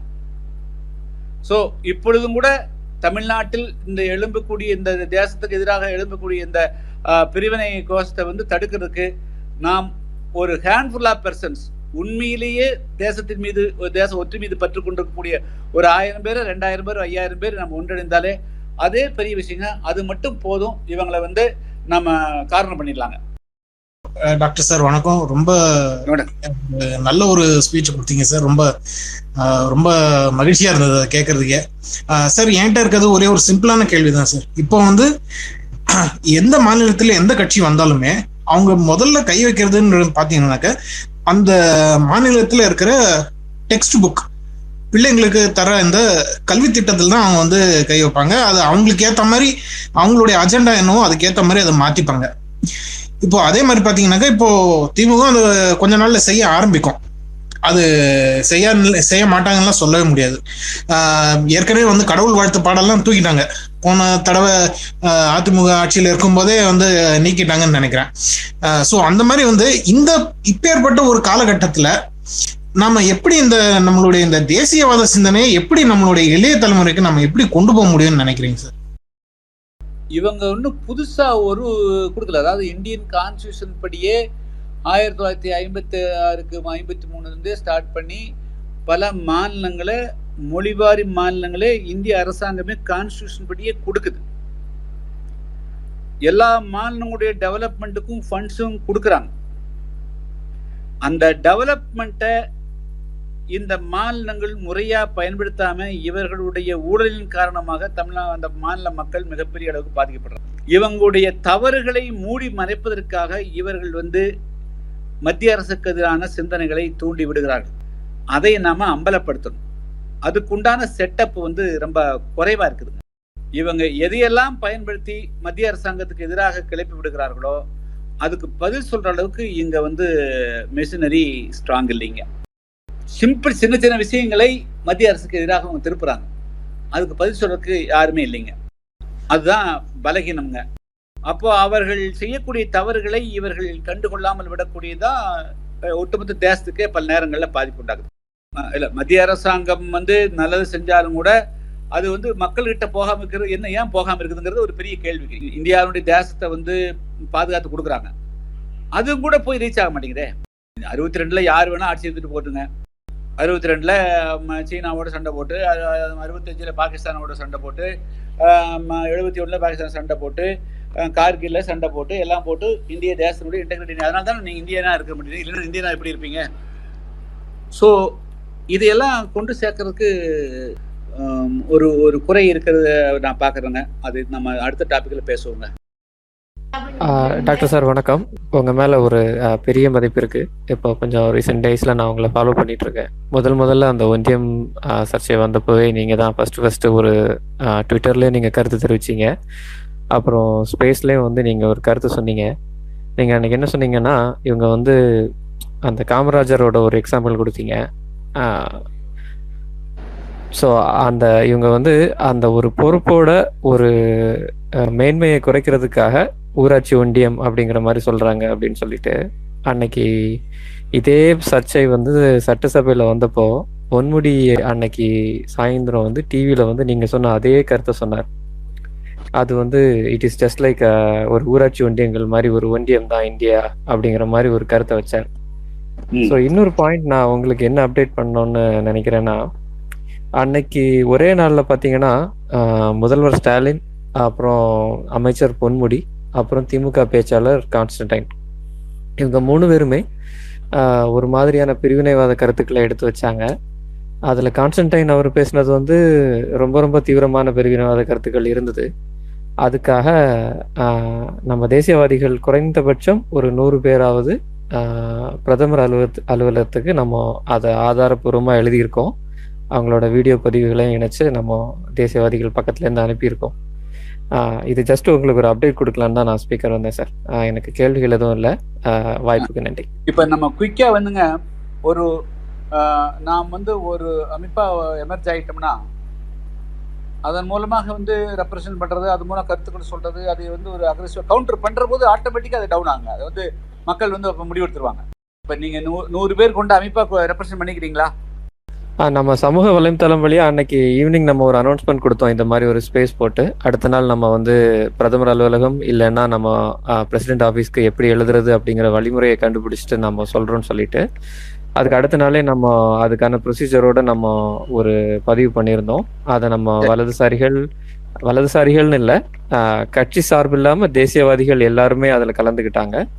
எல்லாருமே வந்து அவங்களோட தனிப்பட்ட முறையில் பர்சனல் நம்ம பிரைம் மினிஸ்டர் ஆஃபீஸ் வெப்சைட்டில் போயிட்டு கிரிவன்சஸ் லாகின் பண்ணியிருக்கோம். எல்லாருக்கும் அவங்களுக்கு ஒரு ரெஃபரன்ஸ் ஐடி கொடுத்துருக்காங்க. ஆமாங்க ஐயா, கண்டிப்பாக ஒரு குறைந்தபட்சம் ஒரு 100ங்கிறது நான் குறைவாக தான் சொல்கிறேன். குறைந்தபட்சம் ஒரு 100 புகாராவது நம்ம பிரதமர் அலுவலகத்துக்கு அனுப்பியிருக்கோம் அந்த விஷயத்தை பொறுத்த வரைக்கும். சந்தோஷம். இப்போ நாம் வந்து இப்போ நம்ம வந்து ஒரு ஸ்டெப் எடுக்கிறோங்க. நாம் ஒரு லைக் பண்ணிட்டு இது மாதிரி வந்து இப்போ தமிழ்நாட்டுக்குள்ள இருக்கிறவங்க, இந்தியா ஃபுல்லாக இருக்கிறவங்க, டெல்லி இருக்கிறவங்க, பாம்பே இருக்கிறவங்க, லண்டனில் இருக்கிறவங்க, எல்லாத்தையும் அமெரிக்கா எல்லாத்தையுமே வந்து நம்ம இந்தியா ஒன்று இருந்தால் தான் நம்ம இந்தியனா சொல்லிக்க முடியும். நான் I am coming from Tamil Nadu, I am coming from Kerala, ஆந்திரான்னு சொன்னால் nobody is going to give any respect at all. So அந்த இந்தியன்கிற பெருமையை உயர்த்தி பிடிக்கணுங்கிற போது நம்ம தேச உணர்வு கொண்டு வரணுங்க. ஸோ அதுக்கு முதல் ஒரு குரூப் வேணா வந்து ஒரு வித்தின் வீக் டைம் உருவாக்கிட்டு அது மூலமாக வந்து என்ன செய்யலாங்கிறது நம்ம பிளான் பண்ணலாங்களே. நல்ல முன்னெடுப்புங்க ஐயா. நாங்க இதுக்கு முழு ஆதரவு தரோம். கட்சி சார்பு இல்லாம நம்ம தேசியவாதிகள் எல்லாருமே இதுக்கு கண்டிப்பா முழு ஆதரவு தரோம். வந்து பாலிடிக்ஸ் பண்ணோம்னா பார்க்க வேண்டாங்க. அது வந்து அப்புறம் நாங்க வரலாமா இருப்பாங்க. ஒன்லி இந்த இஷ்யூக்காக மட்டுமே கொண்டு போவாங்க. ரொம்ப நன்றிங்க ஐயா. நாங்க எல்லாருமே இதுல கலந்துக்கிறோம். ஹலோ, வணக்கம். வணக்கங்க. சார், இப்போ இந்த ஒன்றியம் வந்து இப்போ புதுசா ஆரம்பிச்சதுக்கு எதுக்குன்னா, இந்த அவங்களோட தப்பு மறைக்கிறது தான் அந்த ஒன்றியம் சொல்லிட்டு இப்போ புதுசா பிரச்சனையை கிளப்புறாங்க. டிஎம்கே சரி, அவங்க கூட்டணி கட்சியும் சரி, இதுதான் பண்றாங்க. கரெக்டா? ஆமா, அது கரெக்டா பண்றாங்க. அது வந்து மக்கள் தப்பை மறைக்கிறதுக்கு மட்டும் இல்ல, அதாவது இது ஒரு கல்லில் 2 மாங்காய் நிறுத்துங்க. அதாவது ஒன்னும் அவங்களுடைய ஐடியாலஜியை வந்து மத்திய அரசுக்கு எதிரான அதையும் வந்து அப்படியே அணையாம வச்சுக்கலாம். Central government coming parliament election வரலும் இது அப்படியே இந்த நெருப்பு வந்து எண்ணெய் ஊற்றி வச்சுட்டே இருந்தோம்னா இது தட் ஆல்சோ வில் ஒர்க். இதுதான் அவங்க நோக்கம். ஸோ அதுக்கப்புறம் தேர்தல் வாக்குறுதி வந்து கொடுத்தாங்க. பெட்ரோல் விலை கம்மி பண்றேன், கேஸ் விலை கம்மி பண்றேன், அதெல்லாம் வந்து ஒன்னும் நிறைவேற்ற முடியல அவங்களால. அதை வந்து பண்ண முடியல. இந்த மாதிரி வந்து திசை திருப்புறாங்க ஒன்றியம் அரசு, அந்த அரசுன்னு சொல்லிட்டு திசை திருப்பி மக்களை ஏமாத்துறாங்க, தமிழ்நாட்டு மக்களை மட்டும். ஆனா அது மக்களுக்கு வந்து தெரிய மாட்டேங்குது. தமிழ்நாடு மக்களுக்கு வந்து என்னன்னா, எப்போ பார்த்தாலும் பாத்தீங்கன்னா சென்ட்ரல் கவர்மெண்ட் சரியில்லை, சென்ட்ரல் கவர்மெண்ட் பெட்ரோல் விலை ஏற்றிட்டாங்க, கேஸ் விலை ஏற்றிட்டாங்க அப்படின்னு தான் சொல்றாங்களே தவிர, தமிழ்நாடு கவர்மெண்ட் எதுவும் பண்ணாதது வந்து தெரிய மாட்டேங்குது மக்களுக்கு. அதுதான் வந்து நம்ம தெரிய வைக்கணும். என்னோட கருத்து அதுதான். அதாவது இப்போ தெரியாம எல்லாம் கிடையாது. அதை அது கவுண்டர் எதிரான கருத்துக்கள் போய் சொல்லலைங்க. அதை விளக்குறதுக்கு யார் இருக்கிறாங்க? மாநில அரசாங்கம், திமுக அரசாங்கம் நாங்கள் வந்து ஆட்சிக்கு வந்தால் பெட்ரோல் அது வந்து மத்திய அரசாங்கம் வந்து செய்யக்கூடியது, மாநில அரசாங்கம் நீ எப்படி வாக்குறுதி கொடுக்கிறீன்னு கேட்கலையே. தேர்தல் நேரத்தில் யாரும் கேட்கலையே. உன்னால் எப்படி நிறைவேற்ற முடியும்னு கேட்கலையே. சரி, இப்போ வந்த பிறகு இம்மீடியட்டாக நீ ஏன் வந்து பெட்ரோல் விலையை குறைக்க மாட்டேங்கிற, டீசல் விலையை குறைக்கல, ஏன் வந்து நீட்டாக ரத்து பண்ணு கொஸ்டின் பண்ணுறதுக்கு ஆள் இல்லையே. ஆள் விட்டு போய் மாற்றி மாற்றி வீட்டில் போய் பார்த்தாங்கன்னா அப்புறம் எப்படி அவங்க இது பண்ணுவாங்க? சரி, நாகரிகம் என்ற பேரில், அரசியல் நாகரிகம் என்ற பேரில் இப்போ போய் வந்து அவங்க முதலமைச்சரை சந்திக்கிறது, அவங்களோட உறவாடிக்கிறது, அவங்களோட நட்பு பாராட்டிட்டு இருந்தால் நீங்கள் அரசியல் ரீதி எப்படி பண்ண முடியும்? அவங்க தெளிவாக இருக்கிறாங்கல்ல, இந்த சைடில் ஏன் தெளிவாக இருக்க மாட்டேங்கிறாங்க? சட்டமன்றத்துக்குள்ள ஒரு சின்ன இதையும் கூட எதிர்ப்பு சரியாக காமிக்க மாட்டேங்கிறாங்க. 4 பேர் இருந்தாலும் கூட அன்னைக்கே வாக் அவுட் பண்ணியிருக்கணும், அன்னைக்கே கடுமையாக பேசியிருக்கணும். சின்ன விஷயம் கிடையாது. ஜெயஹிந்த் விஷயமெல்லாம் பெரிய விஷயம். ஒன்றியம் நீங்கள் எப்படி சொல்ல முடியும்? எந்த அடிப்படையில், எந்த அகராதியை வச்சு ஒன்றியம் சொல்ற? ஒன்றியம்னா என்ன சொல்ற? நீ வந்து கூட்டாட்சின்னு சொல்ல வரையா, ஃபெடரேஷன் சொல்ற, என்னதான் சொல்ல வர, ஒற்றையாட்சின்னு சொல்லி வர? என்ன ஒன்றியம் என்ன பொருளாதுன்னு சொல்லணும்ல? நோ வேர் கான்ஸ்டியூஷனில் இது ஒன்லி ஃபெடரேஷன் எங்கேயுமே சொல்லவே இல்லையே. ஃபெடரேஷனாலும் கூட யூனியன் தானே. ஸோ அதை வந்து கேள்வி கேட்கறதுக்கு சட்டமன்றத்தில் 4 பேர் இருந்தாலும் அதுவும் இல்லைங்க. வெளியும் வந்து முறையாக அப்போஸ் பண்ணுறதுக்கு ஆள் இல்லைங்க. அதனால அவங்க தங்களால் அவங்களுடைய அப்படியே போயிட்டு இருக்கிறாங்க. கிருஷ்ணசாமி சார் வணக்கம் சார். என்னோட கொஸ்டின் என்னன்னா, இப்ப இவங்க ஒன்றியம் சொல்லும் போது இப்ப ஏற்கனவே தமிழ்நாட்டுல இருந்து தமிழ்நாடை 2ஆவோ 3ஆவோ பிரிக்கணும், தென் தமிழகம் அவ்வளோ வளர்ச்சி அடையல, அது மாதிரி ஒரு கோரிக்கை இருக்கு. அது வந்து கரெக்டா இருக்குமா, இல்ல அதை பத்தி உங்களோட கருத்து என்ன சார்? சார் இல்லை, அது வந்துங்க, இப்போ நம்ம அது வேற தளத்துக்கு கொண்டு போக வேண்டியதுங்க. முதல்ல இவங்க வந்து சட்ட ரீதியாகவும் தார்மீக ரீதியாகவும் ஒரு சாவரின், ஒரு இறையாண்மை பெற்ற தேசத்தை வந்து தரம் தாழ்த்தி சிறுமைப்படுத்தக்கூடிய பேசக்கூடாதுங்க. அதை முதல்ல அதில் வந்து ஃபேமாக இருக்கணுங்க. அதுக்கு பதிலாக நம்ம வந்து அப்போ அதுக்கு இதுக்கு சரியாக போகிற மாதிரி நம்ம போகக்கூடாது. தமிழ்நாடு 3ஆ பிரிக்கணும், 4ஆ பிரிக்கணும், அது நடக்கிற போது நடக்குதுங்க, அது வேற. இப்பொழுது இதை மட்டுமே நிற்கணுங்க. இதுலேருந்து நம்ம நழுவி போகக்கூடாது, இதை மட்டும் அட்டாக் பண்ணணும். நீ எந்த அகராதியினுடைய அடிப்படையில் ஒன்றியம் என்று சொல்லுகிறாய்? வாட் இஸ், எந்த அகராதி உனக்கு சொல்லுது? இப்படி the India the Bharat shall be union of states என்கிறதை ஒன்றியம் என்று நீ மொழிபெயர்க்கிறதுக்கு உனக்கு எந்த அகராதி? அதனுடைய பொருள் என்ன? யூனியன் ஆஃப் ஸ்டேட்ஸ் என்பது எதை மீன் பண்ணுது? அதுக்கு சொல்லு, அதுக்கு பொருள் சொல்லணும், அதுக்கு தானே மீனிங் சொல்லணும். ஸோ அதில் தான் நிற்கணுங்க. நம்ம வந்து கொஞ்சம் மாறி போறோம்னா நம்மளுக்கு ஈஸிங்க. ஸோ வி வில் ஸ்டாண்ட், நம்ம வந்து ஸ்டிக் ஆன் டு தட். அதுல என்ன அவங்க வெளியே வர முடியாது. நம்ம வந்து காரணம் பண்ணிடுவாங்க, காரணம் பண்ணிடல, ஈஸியாக காரணம் பண்ணலாம். ஓகே சார், நன்றி சார். இல்ல அது வந்து எஸ், நாங்க வந்து இது வந்து கூட்டாட்சி தான் சொல்றோம்னா அது கூட்டாட்சின்னு சொல்லிட்டு போ. நீ ஏன் ஒன்றியம் சொல்ற? சர்க்கரை சர்க்கரை தான் சொல்லணும், ரோஜா ரோஜா தான் சொல்லணும், ரோஜா ஊமத்து சொல்றேன் அப்படிங்கிறத கேள்வி. ஒன்றியம் என்று ஏற்கனவே ஒரு சிறிய ஒரு அமைப்பை சொல்ற போது அந்த வார்த்தையை கொண்டு வந்து இதுக்கு எப்படி ஃபிட் பண்ண முடியும்? அப்ப கவர்னர்னு சொல்றோம்னு வச்சுக்கோங்களேன். கவர்னர்னா ஒரு மாநிலத்துடைய கவர்னரும், நாளைக்கு வந்து ஒரு ரிசர்வ் பேங்க் கவர்னரும் கவர்னர் தான். அதாவது அதுக்கு அந்த மதிப்புக்கு என்ன, அதை கொண்டு வந்து ஒரு ரோட்டரி கிளப் இருக்கிற கவர்னரோட 2 ஈக்குவல் பண்ணாமா? 2 ஆல் இருக்கிற சேம், அது எப்படி சரியா வரும்? நான் அதனால தான் அன்னைக்கு கேட்டேன். அப்போ கலெக்டர் என்று சொன்னால் மாவட்ட ஆட்சி, கலெக்டர்னு கேட்டேன். நீங்க இன்னைக்கு கலெக்டர் என்று சொன்னால் கலெக்டர் அப்படின்னு சொன்னா என்ன? அதனுடைய பொருள் பார்த்தா சேகரிப்போர்னு வரணும். என்ன சேகரிப்போர்? மாவட்ட ஆட்சியரை சேகரிப்போர்னு சொல்றீங்க. கலெக்டர் பொருள் தமிழாக்கம் பண்ற போது மாவட்ட ஆட்சியர்னு சொல்றீங்க. ஆனா அதுக்கு பொருள் பார்த்தா சேகரிப்போர்னு வருது. கலெக்டர்ங்கிற பேர்லயே பில் கலெக்டர் இருக்கிறாங்க. ஸோ அப்படியெல்லாம் ஒரு மொழி பெயர்த்தால் அதனுடைய விளைவுகள் என்ன ஆகும்? அதனால யூனியன் ஆஃப் ஸ்டேட்ஸுங்கிறது என்ன நோக்கத்துக்காக கான்ஸ்டியூஷன் விளையாட்டாது? 150 கோடி மக்களுடைய பிரதிபலிப்பீங்களா? அப்போ இந்திய தேசத்தை நீ அந்த வார்த்தை, அந்த என்ன வார்த்தை மீனிங்கோ அதுதான் பண்ணணும்.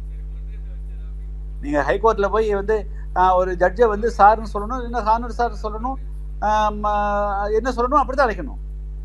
வித்தவுட் மென்ஷனிங் தேர் நேம், அந்த பேர், அந்த மதிப்பு எல்லாம் பண்ண முடியாது. யுவர் லார்டுன்னு முதல்ல அழைச்சிருந்தாங்க, லார்டுன்னு அழைக்கிறது. இப்போ வேண்டாம், லார்டுனா சார்னு அழைக்கணும்.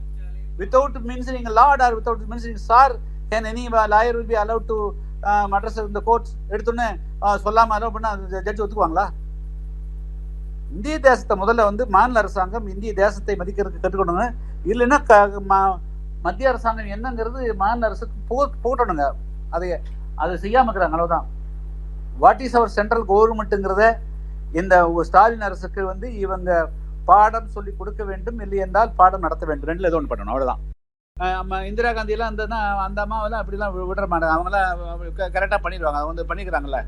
உங்களுக்கு வந்து நம்ம இதுக்காக சொல்றேன், நான் வந்து ஒரு பிரச்சனை வர்றபோது எல்லாம் பண்ணிதான் செய்யறாங்க. இவ்வளவு வார்த்தை இவ்வளவு எதுக்கு அலோவ் பண்ணணும்? இமீடியட்டா ஹோம் மினிஸ்டர் நோட் போட்டு அனுப்புற என்ன கஷ்டங்க?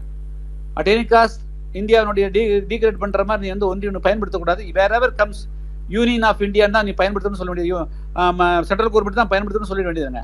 ஒரு ஸ்ட்ரிக்ட் ஆர்டர் போட வேண்டியதுதானே.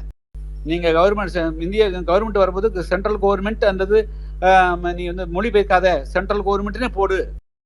இப்போ வந்து ஸ்டேட் பேங்க் ஆஃப் இந்தியாவை வந்து மாநில வங்கினா போடுறோம், ஸ்டேட் பேங்க் ஆஃப் இந்தியா அப்படிதானே போடுறோம் இல்லைங்களா? அதே மாதிரி கூப்பிட்டோம் இந்திய கவர்மெண்ட் அப்படி ஒரு ஆர்டர் போட சொல்லுவோம். கவர்மெண்ட் ஆஃப் இந்தியா, இந்திய அரசாங்கம் என்று நீ கண்டிப்பா போடணும். இந்தியா என்ற வார்த்தையோ பாரத் என்ற வார்த்தை இல்லாமல் எந்த இடத்துலையும் வெறுமனே யூனியன் என்ற வார்த்தை வரக்கூடாதுன்னு ஸ்ட்ரிக்டா போடல. ஹோம் மினிஸ்டர் அனுப்பலாங்க. மீறினா ஹோம் செக்ரட்டரி வரவழைச்சிடலாம். சென்ட்ரல் கவர்மெண்ட் நினைச்சா ஒரே நிமிஷத்துல ஆடி போடலாங்க, சிபிஐ பண்ண சொல்லலாங்க. இது பெரிய விஷயமே கிடையாது. ஆனா அதெல்லாம் வந்து வளர விடக்கூடாது. இதெல்லாம் நம்ம ஆர்டினரி சிட்டிசன் எத்தனையோ பேர் பேசுறாங்கல்ல. நம்மளுக்கு சாதாரண மக்களை கிராமத்தில் குடிவேன் நம்மளுக்கு இந்த ஒன்றியங்கிற வார்த்தை காட்டாலே எட்டிக்காய் மாதிரி கசக்குது, காதுக்குள்ள வந்து ஈத்தக்காய் மாதிரி இருக்குது, சாதாரண மக்கள் பேசுறான். ஆனா அது ஏன் வந்து மற்றவங்களுக்கு புரியல அப்படிங்கிறத தெரியலீங்க. இந்நேரம் by the time home minister கேட்டுருவாங்க, வர சொல்லிருக்காங்க. ஹோம் மினிஸ்டர் கூப்பிட்டுருக்கலாம், சீஃப் செக்ரட்டரி அழைக்கலாம் இல்லைங்க. என்ன மீனிங்ல இது பேசுறீங்க? ஓய் நீ ஏன் இந்தியா விட்டு போட்டு வெறும் ஒன்றியர் சொல்ற? இந்தியா பேர் சொல்லணும்னு சொல்லி நோட்டீஸ் போட்டு சொல்லுங்க. ஸோ வி கேன் ஆக்டுங்க. நம்ம வந்து செய்வோங்க. நம்ம வந்து எல்லாரும் சேர்ந்து we will give a referendum to central government hereafter at any cost India என்ற பெயரோ பாரத் என்ற பெயர் வராம இவர்கள் வந்து பயன்படுத்த ஒன்றிய அரசுங்கிறது பேன் பண்ண வார்த்தைன்னு சொல்லாங்க. கவர்மெண்ட்டுக்கு வார்த்தை அப்படிலாம் தமிழாக்கம் பண்ண முடியாது, பண்ணக்கூடாது. ராங்கான மீனிங் கொடுக்கக்கூடியதை எதையும் வந்து இட் இஸ் அ கான்ஸ்டிடியூஷன். சமத்துவம்னு இவங்க சொல்றதுக்கு நீங்க என்ன சார் பதில் சொல்றீங்க? அவங்க எவ்வளவு சமத்துவமா இருக்காங்க அப்படின்றத பத்தி நீங்க சொன்னீங்கன்னா நல்லா இருக்கும் சார். இல்ல எவ்வளவு சமத்துவமா ட்ரீட் பண்றாங்க அப்படிங்கறத முக்கியம் இல்லைங்களா? ஆமா, எவ்வளவு சமத்துவமா ட்ரீட் பண்றாங்க அப்படின்னு சொன்னேன். ட்ரீட் பண்ணிருக்காங்க, இப்பவும் பண்றாங்க அப்படின்னு நீங்க எடுத்து கூட சொல்லலாம் சார். அது இப்போ அவங்க இப்போ வந்து அது நிறைய சொல்லலாம், ஒன்று ரெண்டு மட்டும் இல்லை. அவங்களுடைய எல்லா நடவடிக்கையுமே வந்து நீங்க வந்து அவங்க வேர்ட்ஸ் தான் இருக்குங்க, அது செயலுக்கு வராது. இப்போ நீங்க பார்த்தீங்க அப்படின்னா நீங்க ஒன்றிய அரசை வந்து நாங்க வந்து கான்ஸ்டியூஷனலா கவர்மெண்ட் ஆஃப் இந்தியா அப்படிங்கிறது பிரிட்டிஷ் காலத்திலே பயன்படுத்தின வார்த்தை. இந்தியா என்ற வார்த்தை 2500 வருஷம் பைபிளுக்கு காலகட்டத்துக்கு முன்னாடி இருந்து இருக்குது. அந்த வார்த்தையை வந்து நீ கான்ஸ்டியூஷன்ல கொண்டு வந்துருக்காங்க. கான்ஸ்டியூஷன்ல இருக்குது, பாரத் இருக்குது.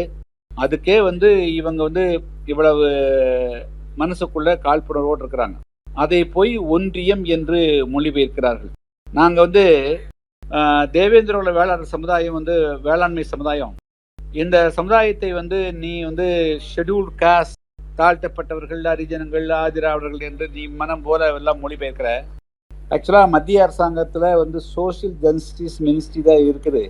அங்க இந்தியா ஃபுல்லா வந்து ஏறக்குறைய ஒரு 40 கோடி மக்களுடைய நலனை பெறக்கூடிய அந்த துறைக்கு வந்து சோசியல் சமூக நீதித்துறைன்னு தான் வச்சிருக்கிறாங்க. சரி, அந்த மாதிரி ஒன்று சமூக நீதித்துறைன்னு பேர் வை. அப்படி இல்லைன்னா ஷெட்யூல்டு காஸ்ட் அப்படின்னு சொன்னால் மொழிபெயர்த்துனா அது அட்டவணை பிரிவுக்கு உட்பட்ட மக்கள் அல்லது வந்து பட்டியல் பிரிவு மக்களுடைய அப்படின்னு தான் வரணும். ஆனா எந்த சம்பந்தமே இல்லாம நீ ஆதிராவிடர்னு பேரை வச்சிருக்கிற. ஆதிராவிடருங்கிற போதே நீ வந்து பிரிக்கிற, நீ வந்து திராவிடர் வேற ஆதிராவிடர் வேறன்னு பிரிக்கிற. அதிகமான வார்த்தையே வந்து இவங்க தான் வந்து தாழ்த்தப்பட்ட பிற்படுத்தப்பட்ட அப்படின்னு. தாழ்த்தப்பட்ட பிற்படுத்தப்பட்டவனு எந்த இடத்துலையும் கான்ஸ்டியூஷன்லையும் உலகத்துல கிடையாது. there is no words such words. ஆனா இவங்க வந்து சமூக நீதி பேசுறாங்க. ஆனா சமூக நீதியை வந்து நடைமுறையில் அவனுக்கு நாங்க வந்து நீங்க பாத்தீங்கன்னா தேவேந்திர வேளாளர்கள் அதாவது சாதாரணமா ஒரு வார்த்தை வந்து பொது வெளியில வந்து ஒரு மதிப்பு குறைவா இருக்குது, அந்த வார்த்தைக்கு பதிலாக தேவேந்திர வேளாளர்னு நீங்கள் அலைன்னு சொல்லி அவங்களுக்கு இருக்கக்கூடிய பேரை சொன்னால் அது இன்னைக்கு வரலும் அதை மனப்பூர்வமாக ஏற்றுக்கொள்ள மனோநிலை இந்த கட்சிக்கு இல்லை. அப்போ சமத்துவம் அது இப்படி அழைச்சால் தேவேந்திர வேளாளர்னு அழைச்சிட்டாலே சமத்துவம் வந்துடும். அதே அந்த வார்த்தையே சமத்துவம் வந்துடும். அதை விட இன்னொன்று நாங்கள் சொன்னோம், எங்களுக்கு ஷெட்யூல் காஸ்ட்ல இருந்து நீக்கிறான்னு சொன்னோம். அப்போ சமத்துவம் மேலே வந்துருவாங்க. இன்னும் எஸ்சிங்கிற லிஸ்ட்ல இருந்து எம்பிசியாவோ பிசியா வந்துட்டாங்கன்னா ஈக்குவலா வந்துருவாங்க. அப்ப சமத்துவமே வரக்கூடாது, இவங்க தாழ்த்தப்பட்டவங்களாக இருக்கணும் அப்படிங்கிற சிந்தனையின் அடிப்படையில் தானே கீழே வச்சிருக்கிறாங்க. ஸோ அதனால அவர்கள் சமத்துவம் பேசுவதற்கும் சமத்துவமாக நடத்துவதற்கும் நிறைய வித்தியாசம் இருக்குதுங்க. ரொம்ப ரொம்ப நன்றி சார், ரொம்ப அழகா சொன்னீங்க. ரொம்ப ரொம்ப நன்றி.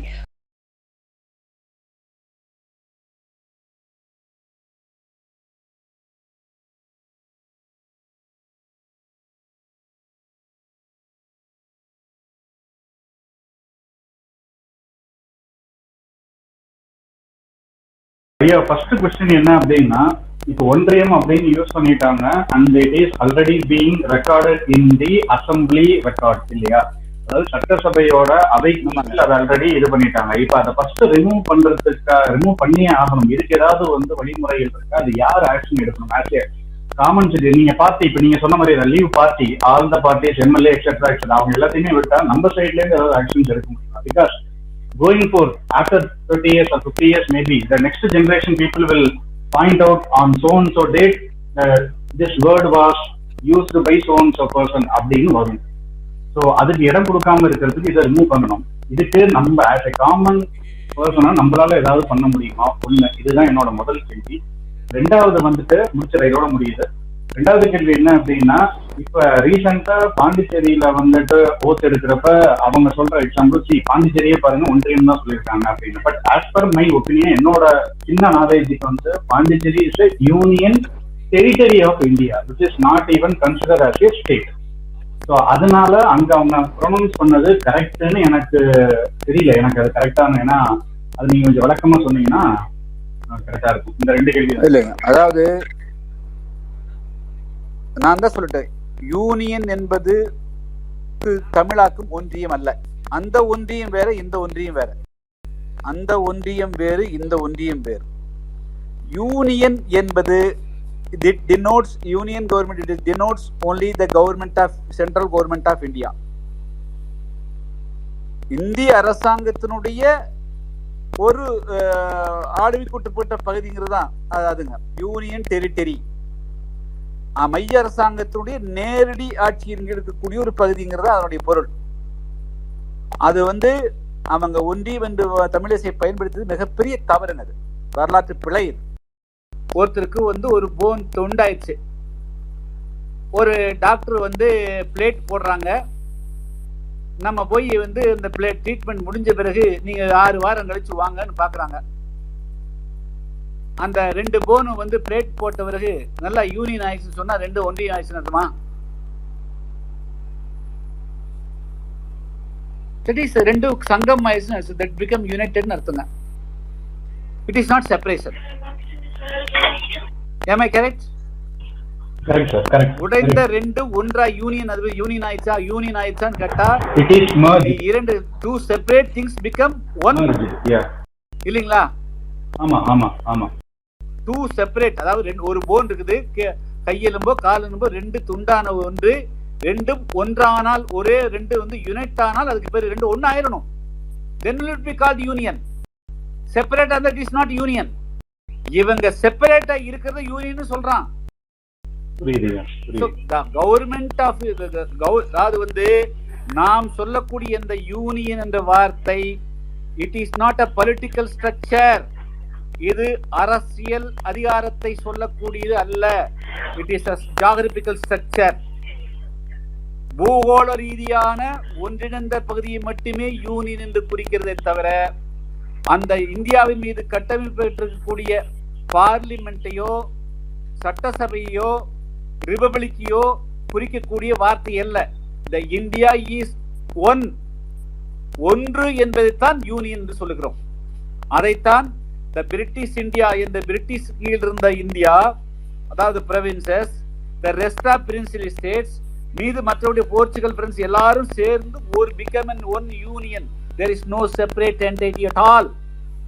வேறு எதுவுமே கிடையாது, எல்லாம் ஒன்று என்பதை சுட்டிக்காட்டுவதற்காக பயன்படுத்தக்கூடிய அந்த வார்த்தை தான் யூனியன். ஆனால் இதை கொண்டு போய் பிரிஞ்சு கிடக்கிறதுக்கு பயன்படுத்துறாங்க. சோ யூனியன் என்று சொன்னால் மோர் தேன் டூ திங்ஸ் இன்செப்பரபிளா யூனிட் ஆனா அது பேர் தான் யூனியன். இப்ப சொல்லுங்க, இந்தியா யூனியனா என்னன்னு சொல்லுங்க. பட் ஆனா இவங்க சொல்ல வரதெல்லாம் யூனியன்னா என்ன, that is a constituted by many states அப்படி சொல்ல வராங்க. யூனியன்ங்கிறது யூனியன் இல்ல, டிஸ்இன்டகிரேட் இன்டகிரேட்டட் டிஸ்இன்டகிரேட் காட்டுறாங்க. So union integral part of India. So ஆங்கில அதாவது வந்து கான்ஸ்டிடியூஷனுடைய ஃபவுண்டர்ஸ் வந்து என்ன சொல்லிக்கிறாங்க, why I have coined this word. Ambedkar தெளிவா சொல்றார். அதாவது வந்து ரிபப்ளிக் தான் பயன்படுத்தணும், யூனியன் பயன்படுத்த வேண்டாம்னு சொல்ல வந்த போது நாம் இப்பொழுது இந்த யூனியன் என்ற வார்த்தையை பயன்படுத்தவில்லை என்று சொன்னால் என்றாவது ஒரு நாள் somebody may rise. So it is inseparable, it is unquestionable, it is an indestructible union. மீண்டும் உடைக்க முடியாத, பிரிக்க முடியாத ஒருங்கிணைந்த தேசம் என்பதைத்தான் யூனியன் என்று சொல்கிறோம். எந்த விதமான அது பிரிவினைக்கும் இடமில்லாத ஒன்றைத்தான் யூனியன். ஸோ முதல்ல அதுக்குள்ள மைண்டுக்குள்ள வரணுங்க. யூனியன் என்று சொன்னால் there is no separation, it is a கலவைன்னு அர்த்தம், அவ்வளவுதான்.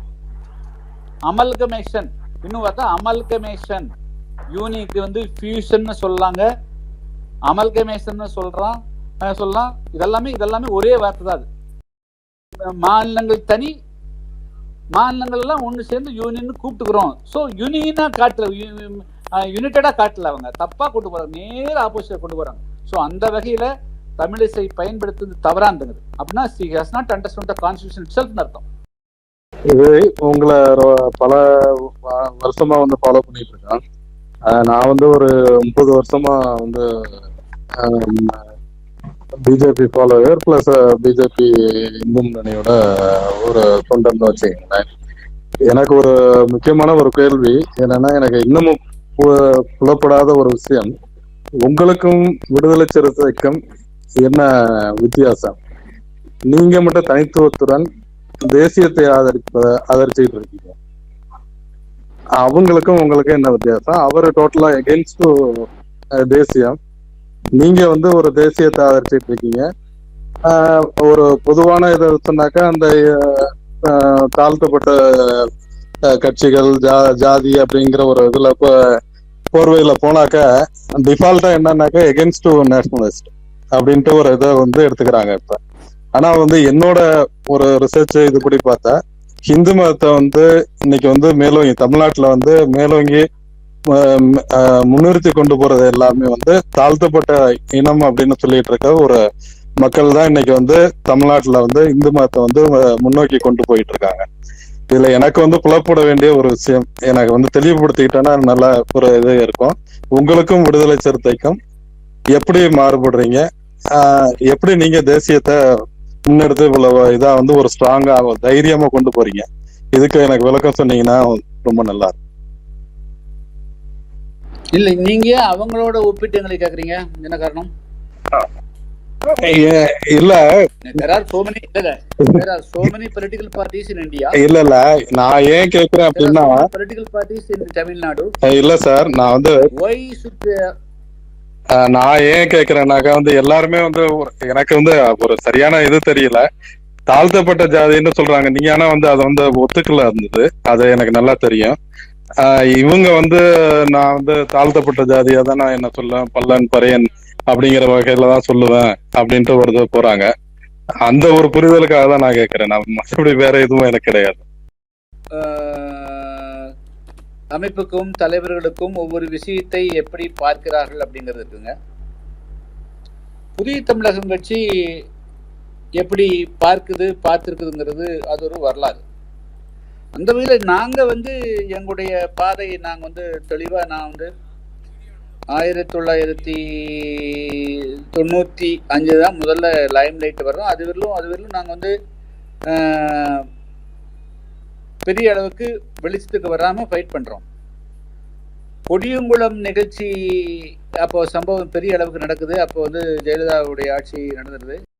அப்போ ஒரு 10-20 கிராமங்கள் வந்து காவல்துறையே தாக்குதலுக்கு ஆளாகும். அப்போ அன்றைய இருந்த செட்டப், அப்ப இருந்த நிலை என்னன்னு பாத்தீங்கன்னா, இந்த விளிம்பு நிலையில், அதாவது வந்து பூர்வீக குடிமக்கள், தயாரதை ஒரிஜினல் இன்ஹாபிட்டன்ட்ஸ் ஆஃப் இந்த தமிழ்நாட்டினுடைய பூர்வீக குடிமக்கள், அந்த மக்கள் வந்து பல்வேறு தொல்லைகளுக்கும் துன்பங்களுக்கும் ஆளான பொழுது இந்தியாவுடைய அரசியல் சாசனத்தின்பால் உறுதிமொழி ஏற்று ஆட்சிக்கு வந்தவர்கள் அந்த மக்களுடைய வாழ்வுரிமையை வந்து ரெஸ்டோர் பண்ணியிருக்கணும். ஆனால் அவங்க பண்ணல. அந்த மக்கள் தங்களை வந்து ஒருங்கிணைத்ததுக்குள்ளான சக்தியற்றவர்களாக இருந்தார்கள். ஒருங்கிணைக்கும் முயற்சி செஞ்சாலே அவர்கள் அந்த முயற்சியும் பல காலகட்டங்களில் அது தோற்கடிக்கப்பட்டிருக்கு. ஸோ அப்போ அவங்களுக்கு இருந்த ஒரே வழியாக அப்படி இருந்தது வந்து அவர்களுடைய குறைஞ்சபட்ச பாதுகாப்புக்கு வந்து தே டுக் எஸ் அ கன்வர்சன். இந்த அவங்க வந்து மதம் மாறுவது ஒன்றுதான் அவர்களுக்கு அப்பொழுது இருந்த ஒரே பாதுகாப்புக்கான வழியாக அவங்க இருந்தது. அப்படித்தான் இந்த காஸ்ட் இஷ்யூஸ் எல்லாம் அவங்க வந்து மேனேஜ் பண்ணிக்கிறாங்க. அவங்க அதில் வந்து தங்களை தற்காலிக டெம்பரரி, அது வந்து நிரந்தரமான எப்படின்னு சொல்ல முடியாது, அது தற்காலிகமேனும் தங்களுக்கு வந்து ஒரு அடைக்கலமாக பாதுகாப்பாக யாரோ ஒருத்தர் நம்ம மேல பரிவு காட்டுறாங்க அப்படின்னுக்காக அவங்க எடுத்தாங்க. அதை வந்து முதல்ல நாங்க தான் வந்து உடச்சறியுங்க வந்து கொடியங்குளம் நிகழ்ச்சிக்கு பிறகு ஏறக்குறைய 200-300 கிராமங்கள்ல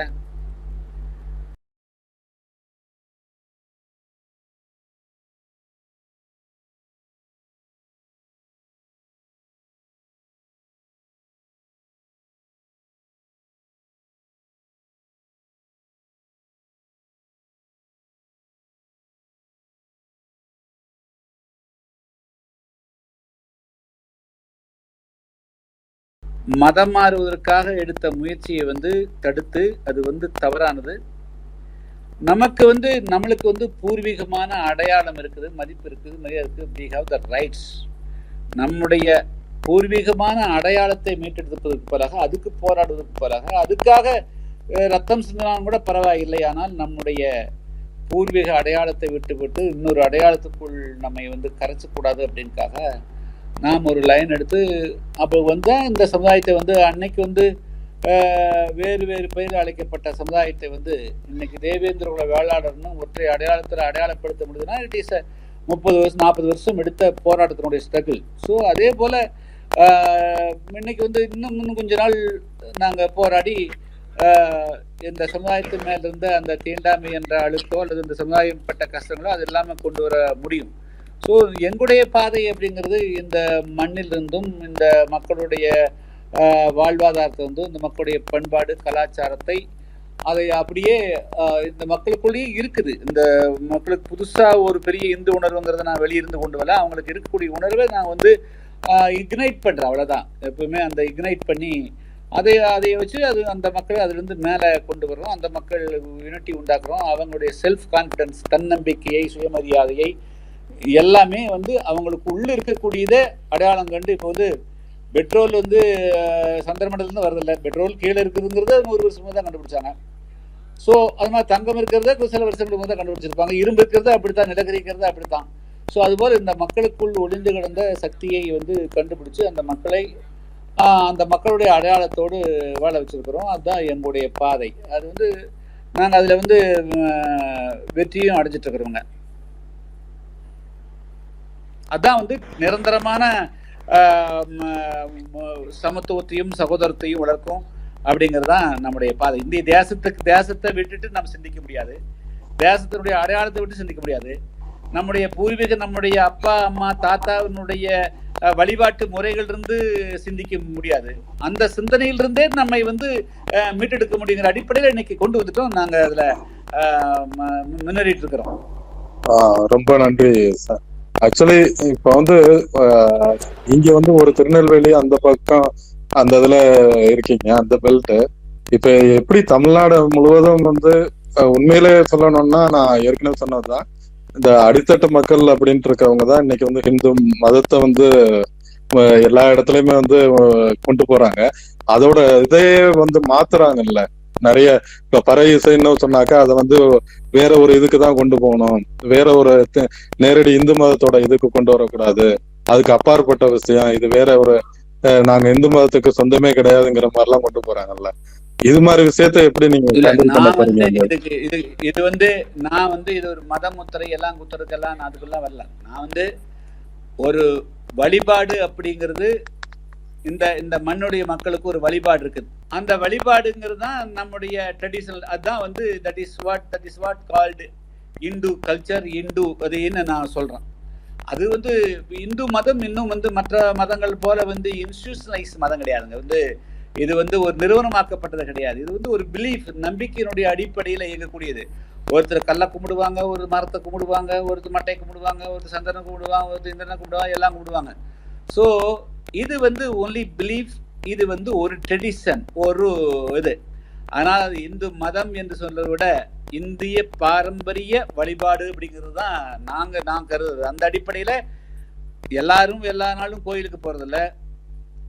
அந்த மக்கள் அவங்கவுங்களுக்கு என்ன வாழ்றாங்களோ அவங்க வந்து அந்தந்த முறைப்படி அவங்களுடைய வழிபாட்டு முறைகளை கையாண்டு கொண்டிருக்கிறார்கள். எனவே இதை வந்து நான் வந்து ட்ரெடிஷனாகவும் இந்த மண்ணோடு சம்மந்தப்பட்டு இவங்களுடைய வாழ்வோடு சம்மந்தப்பட்டதாக தான் நான் பார்க்குறேன். இப்போ வந்து எங்களுடைய கிராமத்தில் என்னுடைய முன்னோர்கள் நடுகளில் வச்சு பண்ணாங்க அப்படின்னா அதுதான் வந்து இந்தியாவினுடைய இந்த மக்களுடைய வழிபாட்டு முறையாக பார்க்குறேன். அதுக்கு மேலே அதில் வந்து ஒன்றும் பெருசாக ஒன்றும் இல்லை. So it is inbuilt. இது வந்து இந்த மக்களுடைய ரத்தத்துக்குள்ளேயும் அணுவுக்குள்ளேயும் இது சொல்லக்கூடிய இந்த இந்திய வழிபாட்டு முறைங்கிறது இவங்களுடைய அணுவுக்குள் இருக்கிறதாக நான் பார்க்குறேன். அது வந்து அது மதம் என்று சொன்னாலும் சரி, அது எப்படி வேணாலும் சொல்லிக்கங்க. நான் மதம் என்பதை காட்டிலும் இந்திய பாரம்பரிய வழிபாடுங்கிறது தான் நான் பார்க்குறேன். தட் இஸ் கல்ச்சுரலா தான் நான் பார்க்குறேன். ரொம்ப ரொம்ப தேங்க்ஸ் சார். ரொம்ப ஒரு தெளிவான பார்வையும் ரொம்ப அருமையாவும் மேடம், ஒரு கடைசி கேள்வி கேட்டுக்கலாமா? ஆமா, நீங்க கேளுங்க சார். நீங்க கேளுங்க சார். ஒரு கடைசி கேள்வி கேட்டுக்கலாமா? கேட்குறேன் சார். அதாவது வந்து பாத்தீங்கன்னா எல்லா அரசியல் தலைவரும் வந்து பாத்தீங்கன்னா இடஒதுக்கீடு விட்டு வெளியில வரணும் அப்படின்னு சொல்லும்போது நீங்க மட்டும் வந்து பாத்தீங்கன்னா இடஒதுக்கீடு அப்படின்னு சொல்லிட்டு சொல்லிட்டு இருக்கீங்க. பிளஸ் உங்களோட மக்களையும் வந்து அதை ஏத்துக்க வச்சிருக்கீங்க. அது வந்து நீங்க எப்படி தயார் பண்ணீங்க சார் அவங்கள? ஒண்ணு. ரெண்டாவது, இதுல ஃபேஸ் பண்ண சேலஞ்சஸ் சொல்லணும்னா சொல்லலாம் சார். நீங்க கொஞ்சம் அதுதான் கேள்வி. இது வந்து யார் கேட்டிருக்காங்கன்னா அருண்மொழி அப்படின்னு கேட்டிருக்காரு. அவர் தான் கேட்டிருக்காரு. அதாவது வந்து ஒரு சமுதாயத்துல ஏற்றத்தாழ்வு வந்துருச்சு அப்படின்னா, ஒரு சமுதாயத்துக்குள்ள ஏற்றத்தாழ்வு வந்துருச்சு அப்படின்னா அந்த ஏற்றத்தாழ்வுகளை நிரப்புறதுக்கு ஒரு வழிமுறை கையாளக்கூடாது அப்படிங்கறதெல்லாம் சொல்ல முடியாது. ஆனால் ஒரே ஒரு ஏற்றத்தாழ்வு தான் இருக்குதா, அந்த ஒரே ஒரு தீர்வு தான் இருக்க முடியும். ஒரே ஒன்றை மட்டும் இடஒதுக்கீடு மட்டும் வச்சுமே இப்போ வந்து கிராமத்துல லட்சக்கணக்கான கோடிக்கணக்கான மக்கள் இருக்கிறாங்க. அரசாங்கம் என்று சொல்லக்கூடியது ஒரு 1% பேரை மட்டும்தான் அகாமடேட் பண்ணக்கூடிய துறை. 99% பேரை கொண்டு வந்து 1% பேருக்கு மட்டுமே வாய்ப்பளிக்கக்கூடியதில் கொண்டு வந்து அவங்களை வந்து எப்படி அதன் மூலமாக அந்த சமுதாயத்தை தூக்கி நிறுத்த முடியும்? ஸோ இடஒதுக்கீடு அது பாட்டில் அது நடக்கட்டும். ஆனால் இடஒதுக்கீடு ஒன்று மூலமாகத்தான் சமத்துவத்தை உருவாக்குது, அது ஒன்றுதான் சமூக நீதி என்று ஒரு தவறுதலாக பரப்பப்பட்டு விட்டுருக்குது. அதுல எனக்கு எந்த உடன்பாடும் கிடையாது. அது வந்து முதல்ல ஒரு மனிதன் வந்து எமான்சிபேஷன், ஒவ்வொரு தனி மனிதனும் ஒவ்வொரு குழுவும் ஒவ்வொரு சமுதாயமும் முதல்ல தங்களை வந்து முதல்ல வந்து எமான்சிபேஷன், அவங்களுக்குள்ள ஒரு எழுச்சி வரணுங்க. இன்னும் சொல்ல போனா இடஒதுக்கீடு மூலமாக எந்த சமுதாயம் வந்து நிறைவு பெற்றதாகவோ அது மூலமா தான் ஒரு சமுதாயம் வளர்ந்ததாக வந்து எந்த விதமான ஆதாரமும் கிடையாது. உலகத்துல எங்கேயுமே கிடையாது. எல்லா இடத்துலையும் ஏதாவது ஒரு இது இருக்குது. அமெரிக்காவில் இங்கே தமிழ்நாடு இந்தியாவில் இருக்கிற போல அமெரிக்காவில் ஒயிட்டு பிளாக் இருக்குது. பட் அவங்க எந்த ரிசர்வேஷன் கூடாது, பாசிட்டிவ் டிஸ்கிரிமினேஷன். அந்த சமுதாயத்தை வந்து அந்த கருப்பின மக்கள் காலங்காலமாக அடக்கப்பட்டார்கள், ஒடுக்கப்பட்டார்கள், மிகப்பெரிய துன்பத்துக்கு ஆளானார்கள். அப்போ இன்னும் சொல்ல போனா நிற வேற்றுமையை வந்து சட்ட ரீதியாக வச்சும் கூட அடிமையா வந்து மனுஷனை வந்து இவன் என்னுடைய ஆடு மாடுங்கிற மாதிரி என்னுடைய அடிமையை வச்சுக்கிறது கூட சட்டத்துல அமெரிக்காவினுடைய தென்பகுதியில் இருக்கக்கூடியவங்கெல்லாம் போராடினாங்க. சட்ட ரீதியாக 5 அடிமையை வச்சிருக்கிறேன், 6 அடிமை சட்டத்தை கொண்டு அடிமைகளை மனிதனை கொண்டு வந்து சந்தையில விட்டு கொண்ட காலமெல்லாம் உண்டு. அதுக்கு எதிராகவே வந்து அமெரிக்காவில் உள்நாட்டு போராட்டம் எல்லாம் நடந்தது. அமெரிக்கா லீட் பண்ணாரு. அமெரிக்காவுடைய 50 தேசத்துல ஒரு 20-25 கண்ட்ரியும் கூட பிரிஞ்சு போகக்கூடிய சூழ்நிலை ஏற்பட்டது. வடக்கு இருக்கக்கூடியவர்கள் தெற்கு போராடி மீண்டும் யுனைட் பண்ணி அதை ஒடுக்கி சமத்துவம் கொண்டு வந்தாங்க. ஆனால் வந்த பிறகு அவங்க இடஒதுக்கீடு கொடுக்கல. அதுக்கு பதிலாக அந்த மக்களுக்கு வந்து எங்கெங்கெல்லாம் அகாமடேட் பண்ண முடியுமோ பாசிட்டிவ் டிசிஷன், அந்த மக்கள் எங்கெங்கெல்லாம் எந்த இதில் கைதூக்கி விட முடியுமோ சொல்லாமல் செய்தார்கள். அதுக்கு பேர் தான் பாசிட்டிவ் டிஸ்கிரிமினேஷன். அதன் மூலமாக தான் அங்கே இருக்கிற கருப்பின மக்கள் வந்து நீங்கள் போனால் அங்கே அமெரிக்காவுக்கு போனவங்களுக்கு தெரியும். வந்து இப்போ அமெரிக்கா ஃபுல்லாக ட்ராவல் பண்ணுறபோது ஆயிரக்கணக்கான இடங்களில் வந்து மெக்டொனால்ட்ஸினுடைய உணவு அவுட்லெட்ஸ் இருக்குங்க. அந்த உணவு அவுட்லெட்ஸ் எல்லாம் மெயின்டைன் பண்ணக்கூடியவங்க எல்லாமே கருப்பின பெண்கள் தான் மேக்சிமம் இருக்கிறாங்க. So that is called real social revolution. உண்மையான சமூக புரட்சினா அதுதான் பேர். அது எந்த இடஒதுக்கீடு மூலமாக கொடுத்தது வரல. அது வந்து அந்த மக்களை சமமாக மதிக்கணும், அந்த மக்களை கைது கூடணும், அந்த மக்கள் பொருளாதாரத்தில் சமமாக வரணும். ஒருத்தருக்கு வந்து ஊரில் ஒருத்தனை வந்து ஒரு பியூன் ஆக்கி போட்டோ ஒரு வாத்தியார் ஆக்கி போட்டு பாரு உன்னுடைய பிள்ளைக்கு உங்கள் ஊர் பிள்ளைக்கு வந்து வாத்தியார் ஆக்கிக்கிறேன்னு சொல்லி ஓட்ட வாங்குற விஷயம் கிடையாது. உண்மையாக அந்த சமூகத்தில் வந்து மாற்றம் வரணும்னா அந்த இடஒதுக்கீட்டை தாண்டி செய்ய வேண்டியதை நிலத்தை பங்கிட்டு கொடுக்கறது மற்றும் பல்வேறு விஷயங்கள் அந்த மக்களை வந்து அந்த மக்களை முதல்ல எஜுகேட் பண்ணி அந்த மக்களை வந்து எம்பவர் பண்ணுறது, ரியல் எஜுகேட் கொடுத்து பண்ணுறது பல்வேறு விஷயங்கள் இருக்குது. ஆனால் இடஒதுக்கீடு என்ற ஒரு சிமிலுக்குள்ளே மட்டும் அடைக்கிறது வந்து அந்த சமுதாயத்தினுடைய ஒட்டுமொத்த வளர்ச்சியை வந்து தடை பண்ணுறதுக்கு சமம். அப்படிங்கிறனால தான் இது வந்து ஒரு பித்தலாட்டம். திராவிட கட்சிகள் வந்து உடைய பித்தலாட்டம். இந்த இடஒதுக்கீட்டை மட்டுமே வைத்து ஒரு 50 வருஷம் 60 வருஷம் ஓடிட்டாங்க. ஸோ அதுலேருந்து இந்த மக்களை அந்த இடஒதுக்கீட்டு அந்த பித்தலாட்டிலிருந்து விடுவிக்கிறதுக்காகத்தான் வந்து நாங்கள் இடஒதுக்கீடு கூட அதை பற்றி கவலைப்பட வேண்டாம், இந்த சமூகத்துடைய அடையாளம் மீட்டெடுப்புக்கு தான் நான் வந்து பட்டியலேருந்து வெளியேறணும் கூட வச்சது. காரணமே வந்து இது ஒரு பித்தலாட்டம். இதுக்குள்ளேயே போய் இந்த மக்களை வச்சிருந்தா இன்னும் 100 வருஷம் ஆனாலும் வெளியே வர முடியாது. இது மேலே இருக்கிற ஸ்டிக்மா இருக்கிறதுலாம் இவன் எப்படி மேலே வர முடியும்?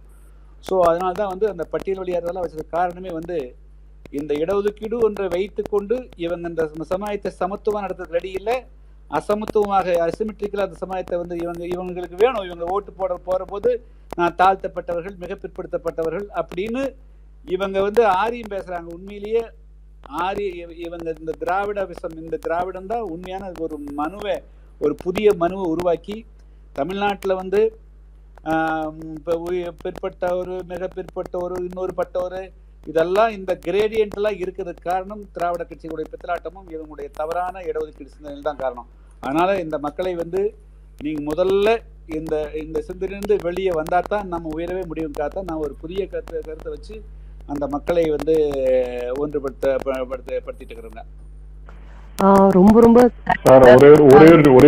ரொம்ப தேங்க்ஸ் சார். இல்ல அவர் வந்து ஆக்சுவலா ரொம்ப நேரமா பேசிட்டாரு, 5 நிமிஷம் தான் கேட்டாரு. நம்ம ரொம்ப டைம் ஆரம்பத்திலிருந்து கேட்டுட்டே இருக்கோம் சார். ரொம்ப ரொம்ப தேங்க்ஸ். ரொம்ப அருமையாகவும் ரொம்ப எளிமையாகவும் எல்லாருக்கும் புரியுற மாதிரியாகவும் சொல்லியிருக்கீங்க. நீங்க உங்களோட கனவு வந்து கூடிய விரைவில் நிறைவேறதுக்கு எங்களால முடிஞ்ச உதவிகளை நாங்களும் பண்றோம். ரொம்ப ரொம்ப தேங்க்ஸ் சார். ரொம்ப சந்தோஷமா நீங்க ஒரு சார் இருக்கீங்களா? நீங்க இந்த முயற்சி எடுத்ததுக்கு நன்றி. நம்ம மீண்டும் சந்திப்போங்க. நம்ம இடையில பேசுவோம்மா. கண்டிப்பா சார். கலந்து கொண்டவங்க எல்லாருக்கும் சரிம்மா. சார் இந்த குரூப் மட்டும் வலுப்படுத்துவங்க வந்து இன்டர்நேஷனல் லெவலுக்கு வந்து இந்தியா இந்த திராவிட கட்சிகளுடைய இந்த பிரிவினைவாதத்துக்கு எதிராக வந்து ஒரு கருத்தை உருவாக்குவாங்க. கண்டிப்பா சார். கண்டிப்பா சார். ரொம்ப எப்பவுமே இந்த மாதிரி வந்து இதெல்லாம் வந்து இன்டர்நேஷனல் தான் முதல்ல இது மாதிரி இதுக்கு எழுந்திருக்கணுங்க. அப்பதான் அது மக்கள் பத்திட்டு போகும். ஸோ அதை வந்து குயிக்கா ஒரு 2 நாள் கழிச்சு நம்ம ஜூம் மீட்டிங்ல பேசுவோமா, நம்ம ஜெயன் சொல்லிட்டு பேசுவோம். அதை என்ன செய்யலாம். ஓகே, அனைவருக்கும் நன்றிங்க. நன்றி சார். வாழ்க வளமுடன். ஜெய்ஹிந்த். ரொம்ப ரொம்ப தேங்க்ஸ். Okay okay okay.